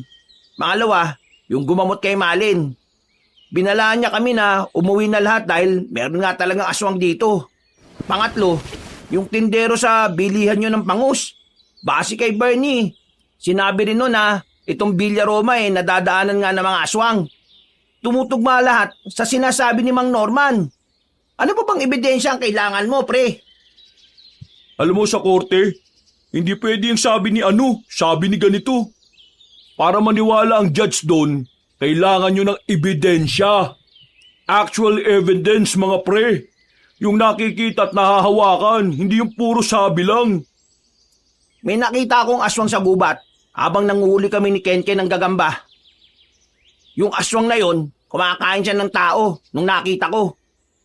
Yun ang dahilan kung bakit mo ako nakitang tulala kanina. Kwento mo yan eh. Malamang totoo yan. Hindi nga ako gumagawa ng kwento. Totoo yung sinasabi ko. Then show it to me, pre. Pakita nyo sa akin para maniwala talaga ako. Hindi yung sasabihin nyo sa akin na ganito, ganyan. Tapos wala naman maipakita. Alam nyo, Nakakadismaya kayong dalawa eh. Akala ko happy-happy tayo rito, pero sinisira niyo yung mood ko. Tumayo at umalis na lang si Hogan, Kabanong. Nagalit siya sa amin. Dahil doon, mas lalo kaming nawala ng pag-asa na kumbinsin ang lahat ng tropa. Nadagdagan pa ang sakit ng ulo ko. Ayun, agaya ng inaasahan. Never namang maniniwala yung taong yun sa mga kababalagan eh. Hindi natin siya pwedeng sisihin, pre. Dahil simula pa lang, kilala na natin si Hogan. Alam natin na maniniwala lang siya kung siya mismo ang makakakita. Hindi. Ayokong hintayin ng mga aswang para lang maniwala siya. Uy, anong gagawin mo? Aalis kami rito ni Kenken. Kung gusto mo, sumama ka. Total, tayo dalawa lang naman ang nakakaintindihan dito eh. Ibang ka na ba? Anong gagamitin mong sasakyan? Tingin mo, pahiramin ka nila? Hindi ka nila papayagang umalis, no? Lalo na si Hogan. Hindi ko naman kailangan ng approval nila eh. Kung hindi nila ako pahiramin ng sasakyan, gagawa ako ng paraan. Hahanap ako ng Tumigil ka! Huwag ka magpadalos-dalos. Baka nakakalimutan mo, hindi to tungkol sa'yo ha. Kasama mo kapatid mo. Isusugal mo ang buhay niya sa labas. Mas delikado sa labas kaysa dito sa loob eh. Hindi ko na alam. Wisit ang buhay to oh. Gusto ko lang naman magkaroon ng magandang alaala yung kapatid ko sa ibang lugar eh. Tapos, ganito pa yung dadanasin niya. Hinawakan ko si Natoy sa balikat at inalug-alug siya ng bahagya. Pinakalma ko siya dahil nawawala na siya sa wisyo. Buti na lang ay nahimasmasan na rin siya ng ilang minuto lang ang nakalipas. Kaya nga, mas maiging huwag kayong aalis basta-basta. Kasi baka mas malaman ni Kenken kung ano ang nangyayari. Kung dito lang tayo sa bahay, hindi gaanong delikado. Basta, hindi natin sasabihin sa kapatid mo to. Kaya, relax ka lang bro. Tumangot-tango siya bilang pagsang-ayon, Kabanong. Mga ilang oras lang ang lumipas, sumapit na rin ang kinagabihan. Tahimik ang buong resort. Halos lahat kasi ay nalasing nung hapon pa lang. Ang tanging gising lang noon ay ako, yung magkapatid at si Malen. Ako natatapos niyan. Sama mo na lang yung kapatid mo. Hindi na. Ikaw na nagugas kanina eh. Ako na to. Sigurado ka ba? Oo, ayos lang. O sige, samahan ko na lang muna yung kapatid mo. Natigilan kaming dalawa nang marinig naming sumigaw si Kenken sa itaas. Tumakbo kaming dalawa ni Natoy papunta roon. Pagtingin namin, nasa ilalim na ng kama si Kenken. Nanghinginig sa takot at umiiyak. Nakabukas ang bintana at malayang nakakapasok ang malamig na hangin. Kenken, anong nangyari? Kami na to. Uy, lumabas ka na dyan. Sinilip ko ang bintana. Meron akong nakitang lalaki na nanggaling sa gilid ng resort. Kaswal lang siyang naglalakad. Bumaba ako ulit at kumuha ng kutsilyo sa kusina. Lumabas ako para habulin ang lalaki, pero wala na siya. Gusto ko sanang tingnan sa labas, pero nakaramdam na rin ako ng takot kaya agad na rin akong bumalik sa loob. Kuya, meron po akong nakita. Ang pangit ng mukha niya. Nakakatakot. Tingin ko kuya, aswang yun. Pre, tawagan mo nga si Mang Norman. Sabihin mo, kailangan natin ng tulong niya. Nakapasok ka mo sa bakuran yung aswang. Wala na akong sinayang na pagkakataon, Kabanong. Mabilis akong nag-dial ng number ni Mang Norman. Agad din naman siyang sumagot. Halos pasigaw na akong nakikipag-usap sa kanya dahil sa inis. Hello, Mang Norman, naririnig mo ba ako? Sinabi mo kanina na protektado ng pangontra tong bahay. Pero bakit may nakapasok na aswang sa resort? Ano yun? Kasinungalingan lang? Anong sinabi mo? Lumapit ang aswang sa inyo? Oo, at munti ka nang mapahamak ang kapatid ni Natoy. Sinabi ko ang pangontra ay para lang sa bahay. Hindi niya sakop ang bakuran. Sa loob lang mismo ng bahay. Hindi sila makakapasok dyan kaya huwag kayong mag-alala. Huwag kayong lalabas. Diyan lang kayo. Sige, sandali. Papunta ako dyan. Pinutol ko na ang tawag. Sa lakas ng pakikipag-usap ko, nagising na ang iba naming kasama. Pati na rin si Hogan. Nasa sala lang ako. Pinagtitinginan nila ako. Si Hogan ay iritado nang malaman kung ano ang nangyayari. Bro, ano naman to? Nag-usap na tayo nito, di ba? Munti ka nang madali ng aswang si Kenken. Kung kayo, ayaw niyong maniwala, bahala kayo. Pero kami, pinaghahandaan namin ang pagdating nila. Narinig kong parang nagpipigil ng tawang iba naming kasama. Bisit na ako. Parang gusto ko silang pagsasasampali ng talampakan ko sa sobrang inis. Ginagawa nilang katatawanan ng nangyayari. Palibhasa mga laki sa yaman at mga spoiled brat. Tingnan mo, walang gustong maniwala sa inyo, pre, oh. Napaparanoid lang kayo. Ano yung nangyari kay Kenken? Ano yun? Trip niya lang na sumigaw? Kenken is traumatized sa past niya. Maybe, nagmamanifest lang uli. Dumating si Natoy galing sa taas. Dala-dala na niya si Kenken na hindi pa rin tumitigil sa pag-iyak. Sinasabi mo bang hallucination lang ni Kenken yung nangyari? Hindi ako psychiatrist pero siguro. Ganun nga siguro yung nangyayari. Hallucination. Kilala ko kapatid ko, no? Hindi siya nag-hallucinate. Totoo sinasabi niya. At nakita ko rin yung lalaki. So nasaan? Biglang nawala eh. O si? Wala. Wala kayong mapakita. Kaya please lang, no? Huwag nyo nang sirain tong kasiyahan natin. Pera mo ko ng susi. Aalis na lang kami. Uwi na kami. Walang nagsalita. Walang nagbigay ng susi ng sasakyan. Lahat nakatunga nga lang. Kahit si Hogan din. Mas lalong nang galaiti si Natoy. Pakiramdam niya walang pakialam sa amin ng mga kasama namin. Si Hogan din parang ibang tao. Kaya ayaw na ayaw namin siyang nag-iinom kasi kumikitid ang utak. Okay, fine. Walang magpapairam? Sige. Pero walang sisiyan kapag umatake ang mga aswang dito at maraming nga pahamak, ha? Guys, listen. Aswang is real. Totoo sila. Hindi sila katang-isip lang na matatanda. Sinasabi ko ito sa inyo, hindi para ipilit na maniwala kayo. Gusto lang namin na magkaroon kayo ng ideya. Para aware din kayo if ever na makapasok sila rito. Okay, wala nang pagtatalo. Hindi na namin ipipilit. Kayo, bahala na kayo. Magsaya kayo sa labas. Kami, dito lang kami sa loob. Di ako makapaniwala na ganyan pala tingin nyo sa akin. Isang katatawanan. Palibasa kasi, hindi naman ako kasing yaman ninyo eh. Kaya tingin nyo sa akin, joke lang eh. Magmula ngayon ha, bahala na kayo. Maniwala na po kayo sa amin. Totoo po talaga ang mga aswang. Nakakatakot po sila. Yaman sila, Ken. Hindi na natin dapat pinipilit ang mga taong sarado ang isip. Hindi na kami bumalik sa kwarto nila Natoy Kabanong. Pumunta na lang kami sa kwarto ko. Tutal, mag-isa lang naman ako roon. At wala rin bintana roon. Doon lang kami nanatili. Habang iba naming kasama, itinuloy pa rin ang kasiyahan. Napabuntong hininga na lang kami ni Natoy. Mga bandang 10:00 ng gabi, inakyat kami ni Hogan. Sa puntong yun, mukhang wala na ang tama ng alak sa kanya. Mga pre, I'm sorry kanina kung ano man ang mga nasabi ko, ha. Wala naman kaming ibang gusto, pre. Kundi masigurong safe tayong lahat.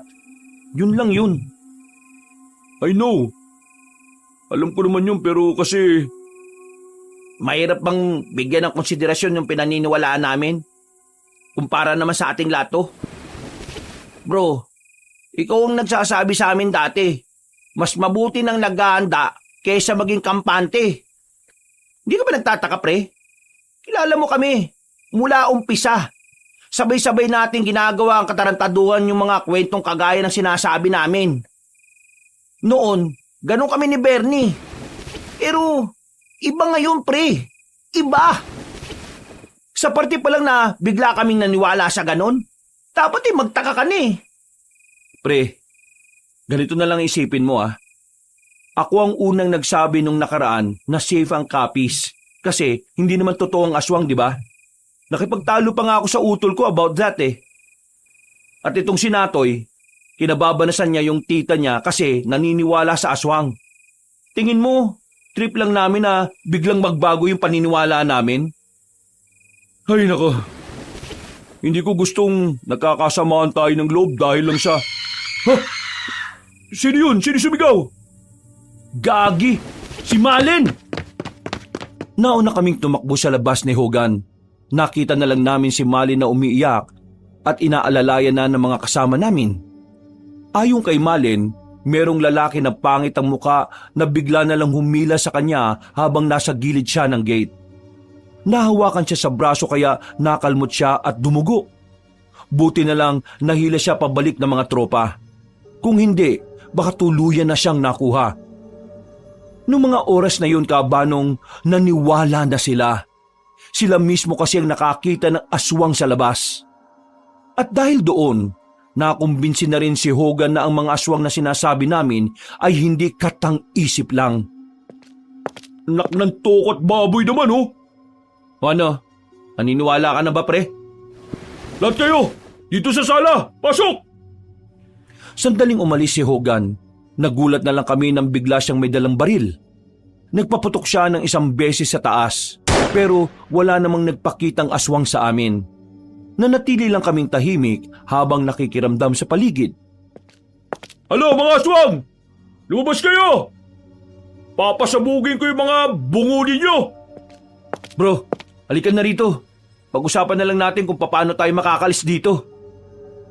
Tulala, balisa at walang umiimik sa mga tropa. Nabigla sila sa mga nangyari. Para silang mga batang umiiyak. Pati mga lalaki, takot na takot. Hindi sila makatingin sa amin ng diretsyo ni Natoy. Samantala, pinag-usapan naman namin kung paano kami makakaalis ng lugar na yon nang hindi nakikita ng mga aswang. Nagdadalawang isip na kami kung tatakbo kami papasok ng van. Gayong alam naman naming baka nag-aabang lang ang mga aswang sa tapat ng resort. Mga pre, ganito naisip ko. Lahat ng lalaki, hahawak ng kahit na anong pwedeng gamitin pamalo, pantaga o panaksak. Yung mga babae, papagitnaan ng mga lalaki. Bibilisan lang natin pagpasok sa van. Kapag nakapasok tayo, harurot na agad. Pero pre, ang problema, paano nga natin malalaman kung may aswang pa rin sa labas o wala? Hindi natin malalaman. Madilim sa tapat eh. Kaya ikaw, Hogan, nakasalalay sa yung pagpasok natin sa sasakyan. Sakaling lumitaw sila, dapat malayo pa lang sila eh. Di na makakalapit, bariling mo na kagad. O sige, akong bala sa mga bisit na yan. Guys, yung mga dadalhin nyo lang na gamit yung kayang bitbitin ng isang kamay. Walang mabigat. Iiwasan natin lahat ng mabibigat sa resort na ito. Mabilisan lang. Kapag may pumalpak na isa, walang kasiguraduhan kung kakayaning mabalikan. Kaya hanggat maaari lang, pakiusap. Iwasang maging tanga kapag lalabas na tayo. Nakiramdam na muna kami sa labas, Kabanong. Sumisilip-silip sa bintana para alamin kung nasaan ang mga aswang. Pero wala kaming makita. Mukhang magaling din silang magtago. Pero hindi kami nagpapigil. Nilakasan na lang namin ang loob namin. Tinuloy namin ang balak namin. Lalabas na tayo. Mag-ready na kayo. In 3, 2, 1, takbo! Boys, pagitaan niyo mga babae! Nasunod naman ang mga napag-usapan namin. Si Hogan nakabantay sa paligid gamit ang baril na dala niya. Pero nang makalabas na kami ng gate at makalapit sa mga van na dala namin, nanlumo kami nang makitang tanggal na ang lahat ng gulong ng sasakyan namin. Sa madaling sabi, malabong magamit namin ang van. Anak ng tokot baboy naman oh! Malas naman talaga! Hindi! Hindi! Wala nang mga gulong to! Balik! Takbo pabalik sa loob! Dali! Bilisan nyo! Nandito na sila! Nagkasiksikan pa sa gate nang magunahan sila. Buti na lang na natiling nasa labas si Hogan para pagbabarilin ang mga aswang na nagtatangkang makalapit sa amin. Nang makabalik na ang lahat sa loob, ay saka na kami tumakbo papasok din. Hingal na hingal kami kahit hindi naman ganun kalayo ang tinakbo namin. Pagtingin namin sa labas, may mga aswang nasa pool area. Mga nakatayo lang sila roon na parang nagbabantay. Kasalanan ko to eh! Kasalanan ko to! Kung sana nakinig ako sa inyo nung una pa lang, di sana nakalis na kagad tayo. Kung sana hindi ko pinili yung maling pangatlong kalsada kanina, edi sana wala tayo rito. Dumaan tayo sa maling daan eh, kaya tayo napadpad dito. Kasalanan, Manahimik ka na nga. Walang sumisisi sa'yo. Ogan, hindi kita sinisisi. Alam ko naman na kung ikaw ang unang nakakita ng mga nakita namin, gagawa ka rin naman ng paraan para makalis tayo eh. Wala na tayong panahon para magsisihan. Hindi tong oras para magturuan. Ang kailangan natin, mag-isip kung paano tayo makakalis dito. Wala kang kasalanan, Hogan. Lahat tayo pumayag sa daan na yun eh. At hindi ka rin naman namin masisisi kung mas mabilis kaming naniwala sa'yo. So ngayon, ang naiisip ko lang na paraan ay hintayin natin mag-umaga. Baka kapag sumikat ng araw eh, mawala na yung mga yan. Erika, Joyce, bigyan niyo muna si Malin ng first aid. Sa iba, pumalma kayo. Hindi sila makakapasok dito sa bahay. Merong pangontra na nilagay si Mang Norman dito. Nanahimik na ang lahat, Kabanong. Walang bumalik sa mga kwarto nila. Lahat kami ay nasa sala. Ako naman, nakabantay lang sa bintana. Sinisilip ang mga aswang na nag-aabang sa labas. Ang iba naming kasamahan ay nakatulog na sa kakaiyak. Habang kaming tatlo, gising na gising. ay nako, nawiwindang ako sa mga nangyayari bro. Parang para sa akin, panaginip to eh. Bangungot. Hindi ako makapaniwala na nangyayari to. Bro, kalma lang. Hanggat nandito tayo at gumagana ang pangontra ni Mang Norman, walang mangyayaring masama sa atin. Makakalis tayo dito. Hindi ako papayag na may masama rin mangyari sa kapatid ko. Paano kung sa umaga nandiyan pa rin ang mga yan? Kung sakaling ganun nga ang mangyari, kailangan na nating lumabas para harapin ang mga yan. Ramdam ko ang pangamba base sa malalim na paghinga ni Hogan. Biglang naging malamya si Hogan nung oras na yon nang dahil sa takot. Pinapalakas na lang namin ang kalooban niya. Kahit sa totoo lang, pinanghihinaan din kami ni Natoy ng loob. Pre, ano na kayang nangyari kay Mang Norman? Baka naman napahamak na siya ah. Yun nga rin ang iniisip ko eh. Hindi sumasagot sa mga tawag ko. Uupo na rin sana ako sa sahig nang biglang makarinig kami ng malakas na angil sa labas. Pagsilip namin, nakita naming may nakabulagta ng aswang sa pool area, habang ang iba naman ay nagsisialisan. Malalakas na katok sa pintuan namin ang agad na narinig namin, pero hindi namin yung pinagbubuksan. Bernie! Nandiyan ba kayo? Ako to, si Mang Norman! Nagkaroon kami ng pag-asa nang marinig namin ang tinig ni Mang Norman. Binuksan ko kagad ang pintuan. Bumungad sa amin si Mang Norman na may nakasukbit na itak sa tagiliran. Duguan ang kamay niya at may talsik-talsik pa sa dibdib. Kailangan na natin makalis dito. Pero marami sila, Mang Norman eh. Anong gagawin natin? Sumunod kayo sa akin. Meron akong ginawang lagusan sa resort na ito patungo sa kabilang kalsada. Halina kayo! Sa sobrang tarantana namin, hindi ko agad naisip na tanungin si Mang Norman na kung may lagusan naman pala na pwede namin gamitin para makatakas, bakit hindi niya kagad sinabi? Pero dahil magulo ang utak namin noon, walang nakaisip noon. Sumunod lang kami sa kanya. Meron kaming pinuntahang imbakan ng mga lumang gamit. May pintuan sa sahig.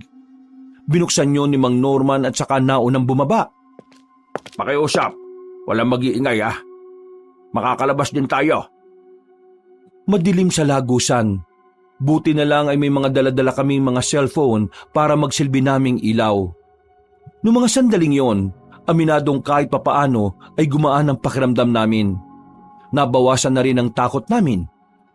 Nang makalabas na kami sa lagusan, nakarating nga kami sa isang kalsada.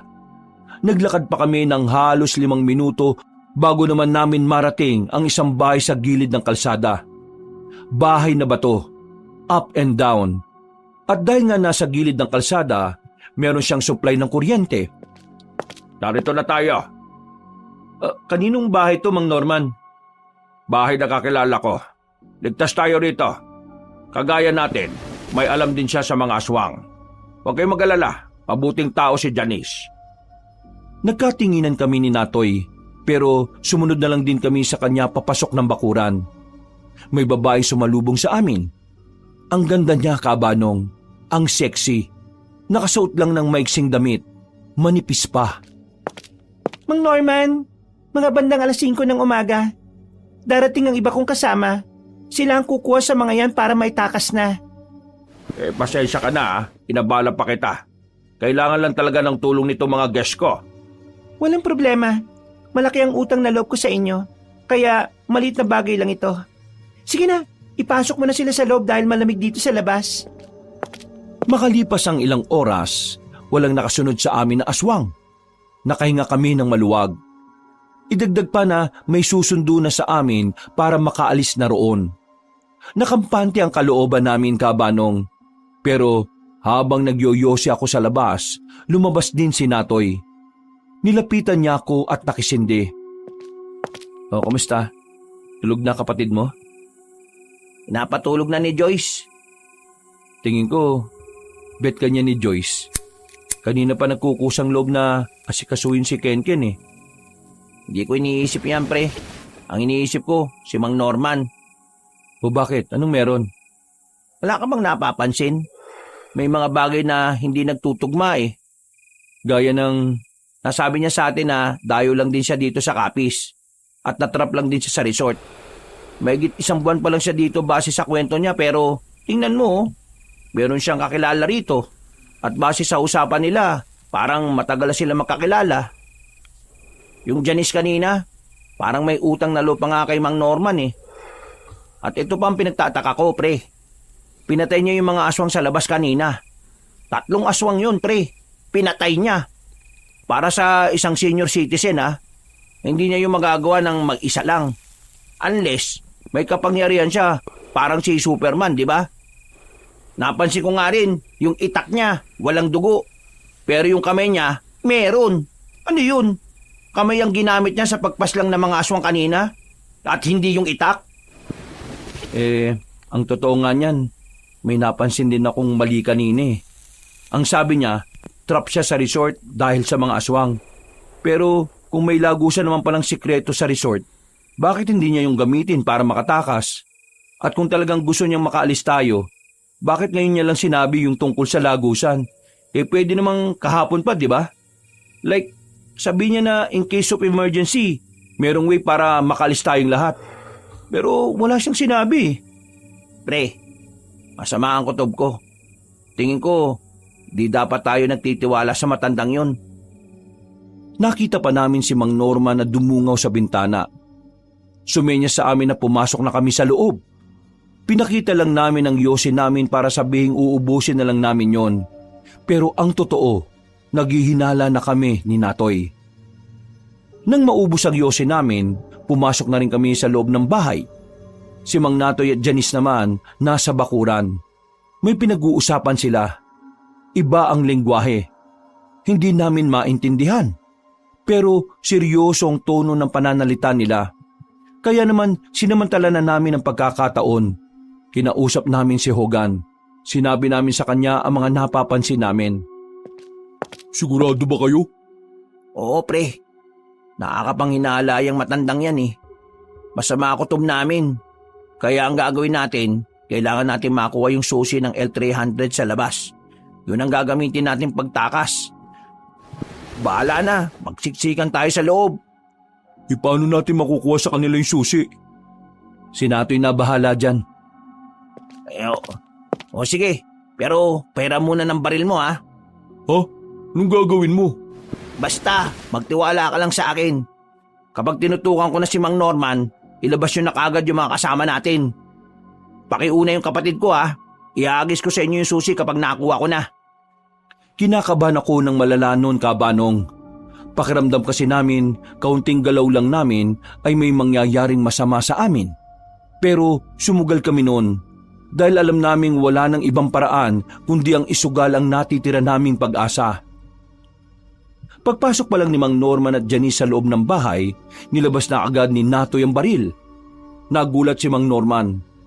Si Janice ay nakita naming parang nanlisik ang mga mata. Guys, tara! Labas na! Bilis! Wala na magtatanong ha! Labas na kaagad! Pre, ikaw na bahala sa kanila. Sasamahan ko si Natoy. Teka! Bakit ito ginagawa? Bakit may nakatutok na baril sa akin? Pagkatapos ko kayong tulungang makatakas, ito ay gaganti niyo. Wala naman akong kasalanan ah. Meron kami mga itatanong sa'yo. Sumagot ka na maayos, Mang Norman. Hindi ko gusto na tinatarantado ko eh. Galit ako sa sinungaling. Eh ano bang pinagsasasabi mo? Ako lang magtatanong at sasagot ka lang. Ipuputok sa'yo to eh. Sige. Oo na. Sige na. Sasagot lang ako. Janice, kalma ka lang dyan ah. Hayaan mo akong kausapin ng dalawang ito. Paano mo napatay yung mga aswang kanina sa resort nang ikaw lang mag-isa? At bakit kamay mo lang ang may dugo at wala yung itak? Hindi mo ginamit yung itak mo, no? Hinaya mo silang paslangin gamit lang ang kamay na yan? Yung dugo ko sa kamay, galing yung sa isang aswang na nakalapit sa akin. Sinaksak ko siya ng malapitan. Yung itak ko, hindi ko nagamit kasi kutsilyo ang nagamit ko kanina eh. Kutsilyo laban sa mga aswang na yon? Sinong niloko mo? Eh sa magaling akong lumaban eh. Anong magagawa natin? Magaling kang lumaban? Pero bakit takot na takot ka sa kanila? Sabi mo dun sa kwento mo nung una. Grabe naman ang mga tanong nyo. Patapos ko kayong tulungan, pag-iisipan nyo ako na masama. Bakit hindi mo sinabi sa amin na meron ka naman palang alam na lagusan nung una pa lang? Kung talagang gusto mong makaligtas kami. Bakit hindi mo kaagad sinabi? Nagsinungaling ka rin nung sinabi mong trap ka lang sa resort. Pero meron ka palang kakilala rito. Hindi nagtutugma yung mga pinagsasasabi mo sa amin eh. Ngayon, umamin ka. Sino ka ba talaga? Ako si Norman. Ako ang may-ari ng... Huwag mo nga kaming gawing tanga. Umamin ka na kasi. Ipuputok ko sa iyo to eh. Sino ka ba talaga? Isa ka rin bang aswang? Ah? Ako? Aswang? Nahihibang ka na bang tao ka? O sige, kung hindi ka aswang, ibigay mo sa akin yung susi ng L300 na nasa labas.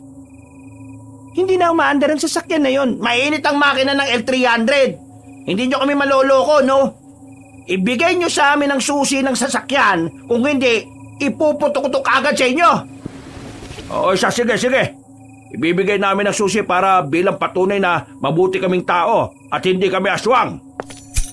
Hinagis agad ni Natoy ang susi sa labas at agad din namang kinuha yon ni Hogan. Nang marinig na namin nag-start na ang sasakyan, nagkatinginan kami ni Natoy para ituloy na ang susunod naming plano. Naibigay na namin ang susi. Baka pwedeng ibaba mo na yung baril at pag-usapan natin ang mga bagay-bagay. Aswang ka!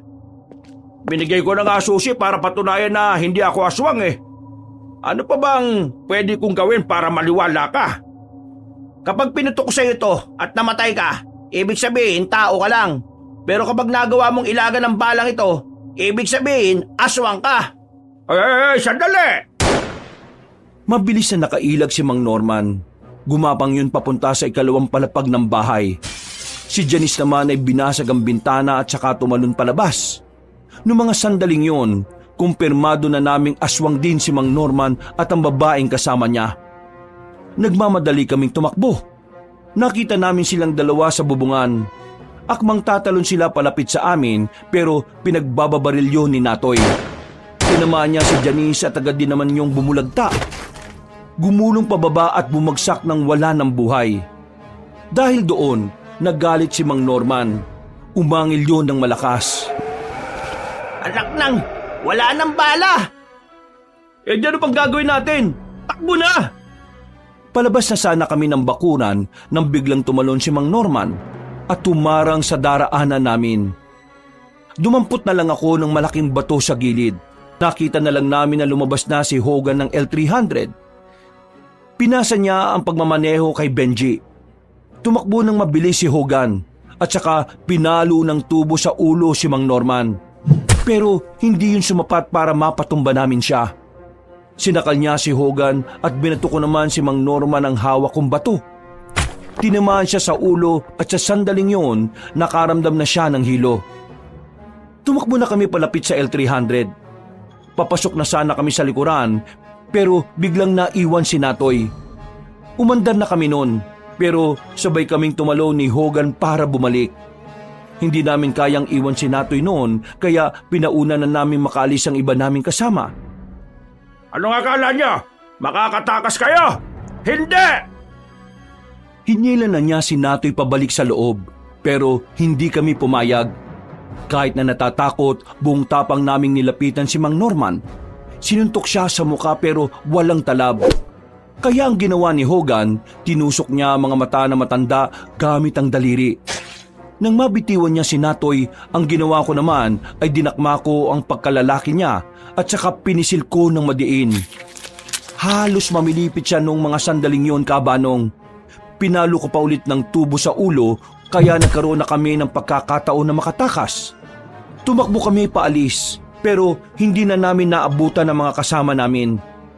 Sa sobrang taranta kasi ni Benji, hindi na niya kami binalikan. Pero inisip na lang namin na tama lang ang ginawa niya para masiguro na ang kaligtasan nila. Diyos ko! Diyos ko! Akala ko hindi na tayo makakatakas sa mga yun. Pahinga lang saglit. Alis din tayo kagad. Sigurado kong mahanap niya tayo kung hindi tayo makakalayo rito.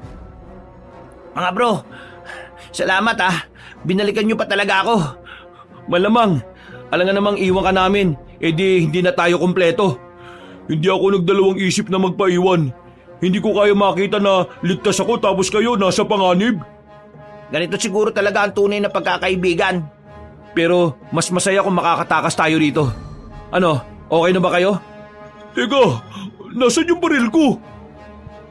Eto, bakit may bala ka pa ba? Wala na, tatago ko yan. Kay Tito yung gagi. Matapos ang halos 10 minutong pagpapahinga, lumabas na rin kami sa likuran ng nakaparadang abandonadong minibus. Tumingin-tingin kami sa paligid. Wala kaming nakitang kahit na sino. Wala rin kaming naririnig na sinyalis ni Mang Norman. Yung pala, nakatuntong lang pala siya sa puno at naghihintay lang kung saan kami lalabas. Naku, katapusan na ba natin to? Paldo-paldo na sana ang okasyon sa susunod na linggo kung hindi lang nakatakas ang iba. Dahil sa inyo, mawawala ng handa ang kaarawan ka. Gagawin mo kaming panganda sa birthday mo? Abay, loko ka bali. Wala ka bang pambili ng karne? Ginawa ko ang lahat na makakaya ko para lang maagaw kayo sa ibang aswang. Para lang masolo ko kayong lahat. Tapos, sisirain nyo lang ang lahat lang yon. Ibig sabihin, pinrotektahan mo kami sa ibang aswang kasi may masamang bala ka rin pala sa amin. Isa ka rin palang siraulo Wala na akong pakialam sa kaarawan ko. Ipapatikim ko sa inyo ang galit ko. Kakainin ko kayo ng buhay. Bumaba na siya sa puno.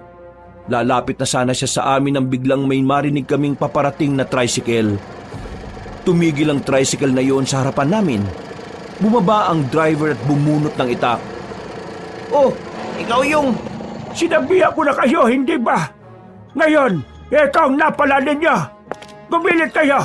Ako ang bahala rito. Kahit na kailan, epal talaga kayo mga manunugis kayo Ang dami nyo ng biniktima. Mga taong gusto lang naman makapag-relax. Pero hindi na nakakabalik ng buhay sa mga pamilya nila. Ikaw, isa ka sa pasibono. Kanina pa kita hinahanap Nandito ka lang pala. Dito ka na rin malalagutan ng hininga. Kaya humanda ka ngayon. Hindi ako natatakot sa'yo, hayop pa. Gumapang na mabilis si Mang Norman palapit sa manong na tindero. Makailang beses na pinagkakakalmot ng aswang yung matandang lalaki. Pero kahit natatamaan yon, hindi yun natitinag. Nakita na lang namin na dumistansya na si Mang Norman. May tama na yun sa braso. Yung tindero naman, duguan na ang kaliwang kamay. Pero parang wala lang sa kanya yon. Namamangha kami noon, Kabanong. Para kaming nanonood ng live action. Hindi kami makapaniwala na may taong gaya ng tinderong yon. Ang lakas ng katawan niya. Parang hindi nasasaktan. Masyado ka ng makulit Isasama na rin kitang manunugis ka. Muling lumusob si Mang Norman. Pero bago pa siya makalapit, bumunot ito ng tirador at binalahan ng holen. Pinukulan niya ang aswang sa bandang noo. Nang mapatigil si Mang Norman, lumapit agad ang tendero at tinaga sa leeg. Sinundan pa ng 2 taga sa ulo. At sa sandaling yon, tuluyan ang bumagsak ang matandang aswang. Kalaunan, namatay na rin yon. Sumakay na kayo. Ang galing nyo naman, Manong. Huwag kayo masyadong bumilib. Marami pang aswang dito sa amin at itong napatay ko, sanga pa lang ito. Matagal ng problema dito ang mga kagaya nila. Kaya inuunti-unti namin. Wala pa ito. Saka pa lang kami matutuwa kapag naubos na namin sila. Maraming salamat pa rin po. Niligtas nyo kami. Tungkulin namin taga-Capiz ang protektahan ng mga dayo na gaya ninyo. Ginawa ko lang ang nararapat. Matagal nyo na po bang alam ang tungkol sa resort? Ginagawa pa lang yon. Alam na naming aswang ang may-ari. Pero wala rin kaming nagawa. Hindi namin pwedeng lusubin kaagad. Marami ang mga aswang. Samantalang kaming mga manunugis, watak-watak. Walang pagkakaisa. Kaya patapyas-tapyas lang kami sa bilang nila. Yung baryong malapit sa resort, mga aswang ang nakatira doon. At ang mga aswang dito, nag-aagawan sa mga guest para gawin nilang biktima. Pinag-aagawan nila kayo. Napabuntong hininga na lang ako, Kabanong. Nang masiguro ng tindero na patay na si Mang Norman, umarurot na rin kami ng takbo. Habang nasa biyahe kami, hingal na hingal pa rin kaming tatlo, hindi dahil sa pagod, kundi dahil sa kaba na hindi agad nawawala. Sa dami ng mga nangyari, parang hindi na rin namin alam kung anong emosyon ang mararamdaman namin. Dinala kami ng tindero sa lugar nila. Doon, puro tao na ang mga nakatira. Panatag na ang kalooban namin na walang mangyayaring masama habang naroon kami. Sa katunayan, inaasikaso nila kami. Marami silang sinabi sa amin. Mga bagay na tungkol sa madilim na kasaysayan at ang ugnayan ng mga aswang sa mga pagpatay. Ihatid kayo ng mga kasama namin papunta sa pier. Tsak na nandoon ang mga kasama nyo naghihintay. Samantalahin nyo habang umaga pa. Mahirap umalis kung gabi. Tsak ako. Hinahanap din kayo ng ibang grupo ng aswang. Pero paano yung iba pang mga aswang na yon? Hindi nyo na kailangang problemahin pa yon. Kami mga taga rito na ang bahala sa kanila. Ay, siya nga pala. Tungkol sa mga naiwan nyong sasakyan, hindi ko may papangako na makukuha namin yon kaagad. Mahirap makalapit doon. Pero kukontakin ko na lang kayo kaagad sa oras na may progresyo na. Bago kami umalis, ako nga pala si Natoy. Ako naman po si Bernie. Hogan po. Ako naman si Fernan, isang manunugis na laking Capiz. Matapos ang pag-uusap namin na yon, Kabanong, hinatid na rin kami sa pier. Pagdating namin doon, naroon nga ang mga kasamahan namin. Iyak sila ng iyak nang makita kaming ligtas. Ang akala daw kasi nila ay wala na silang hinihintay. Si Kenken ang tagal bago tumahan, pero naging kalmado na rin ang lahat nang makasakay na rin kami ng barko. Kabanong, hindi ko makakalimutan ang karanasan na yon. Kahit nakauwi kami ng ligtas sa Maynila, umukit talaga yon sa utak at puso ko. Hanggang ngayon dala-dala ko pa rin. Samantala, sinabi naman namin sa iba naming mga kakilala ang mga naranasan namin. Hati ang opinyon nila. May ibang naniwala, may iba namang nagdadalawang isip. Pero wala namang kaming pakialam sa sinasabi nila. Ang mahalaga na lang sa amin, nakabalik kami ng buhay. Ang desisyon natin sa buhay ay malaki talaga ang nagiging papel sa kung anong magiging kapalaran natin. Isang pagkakamali mo lang, maaaring magbago ang buhay mo. Kagaya na lang ng mga desisyon na ginawa namin. Ilan sa mga yon ay tama, pero ilan din sa mga yon ay naglagay sa amin sa kapahamakan. Kaya ngayon, Kabanong, palagi akong nag-iingat sa mga desisyon na ginagawa ko. Naniniwala kasi ako ng matalinong desisyon ang siyang gagabay sa atin sa mas maayos na landas. At kung magdidesisyon ka, mas mabuti na sabayan mo ng panalangin sa may kapal. Hanggang dito na lang po, Kabanong. Maraming salamat po sa lahat ng mga kabangers at kayanggaw at pinagpalang araw sa inyong lahat. Mga kabangers, mga kayanggaw, Kabanong po uli. Maraming salamat po sa pagsubaybay sa ating magandang kwento ngayong araw. Kung nagustuhan niyo po yung kwento natin, huwag niyo pong kalimutang mag-comment at mag-like at mag-subscribe na rin. Pero kung medyo nabitin po kayo sa kwento natin, maaari po kayong bumisita dun sa isa pang channel natin. Ang pangalan po ng channel natin na yon ay Pamela Clamil. At meron pa po tayong isang bagong channel, ang Kabanong version 2.0. Naku, magaganda po rin ang mga kwento doon. At dahil nga bago po yon, meron po itong video at pictures na gumagalaw. At meron din po itong music and effects. Kaya pwedeng habang nakikinig kayo, ay may pinapanood na rin kayo. So, bisitahin niyo po kaagad yon at huwag niyo rin pong kalimutang mag-subscribe. Mauna na po kayo mag-click ng subscribe button at ng notification bell para lagi kayo nanonotify pag may mga bagong video na po tayo ron. Bagong-bago pa lang po yun. Para pag once na nag-upload kami nung sinasabi ko nga po na may mga video and pictures na gumagalaw na may music and effects, kayo po ang isa sa mga unang-una na makakapanood nito. Hanggang sa mga susunod natin mga kwento, wakas!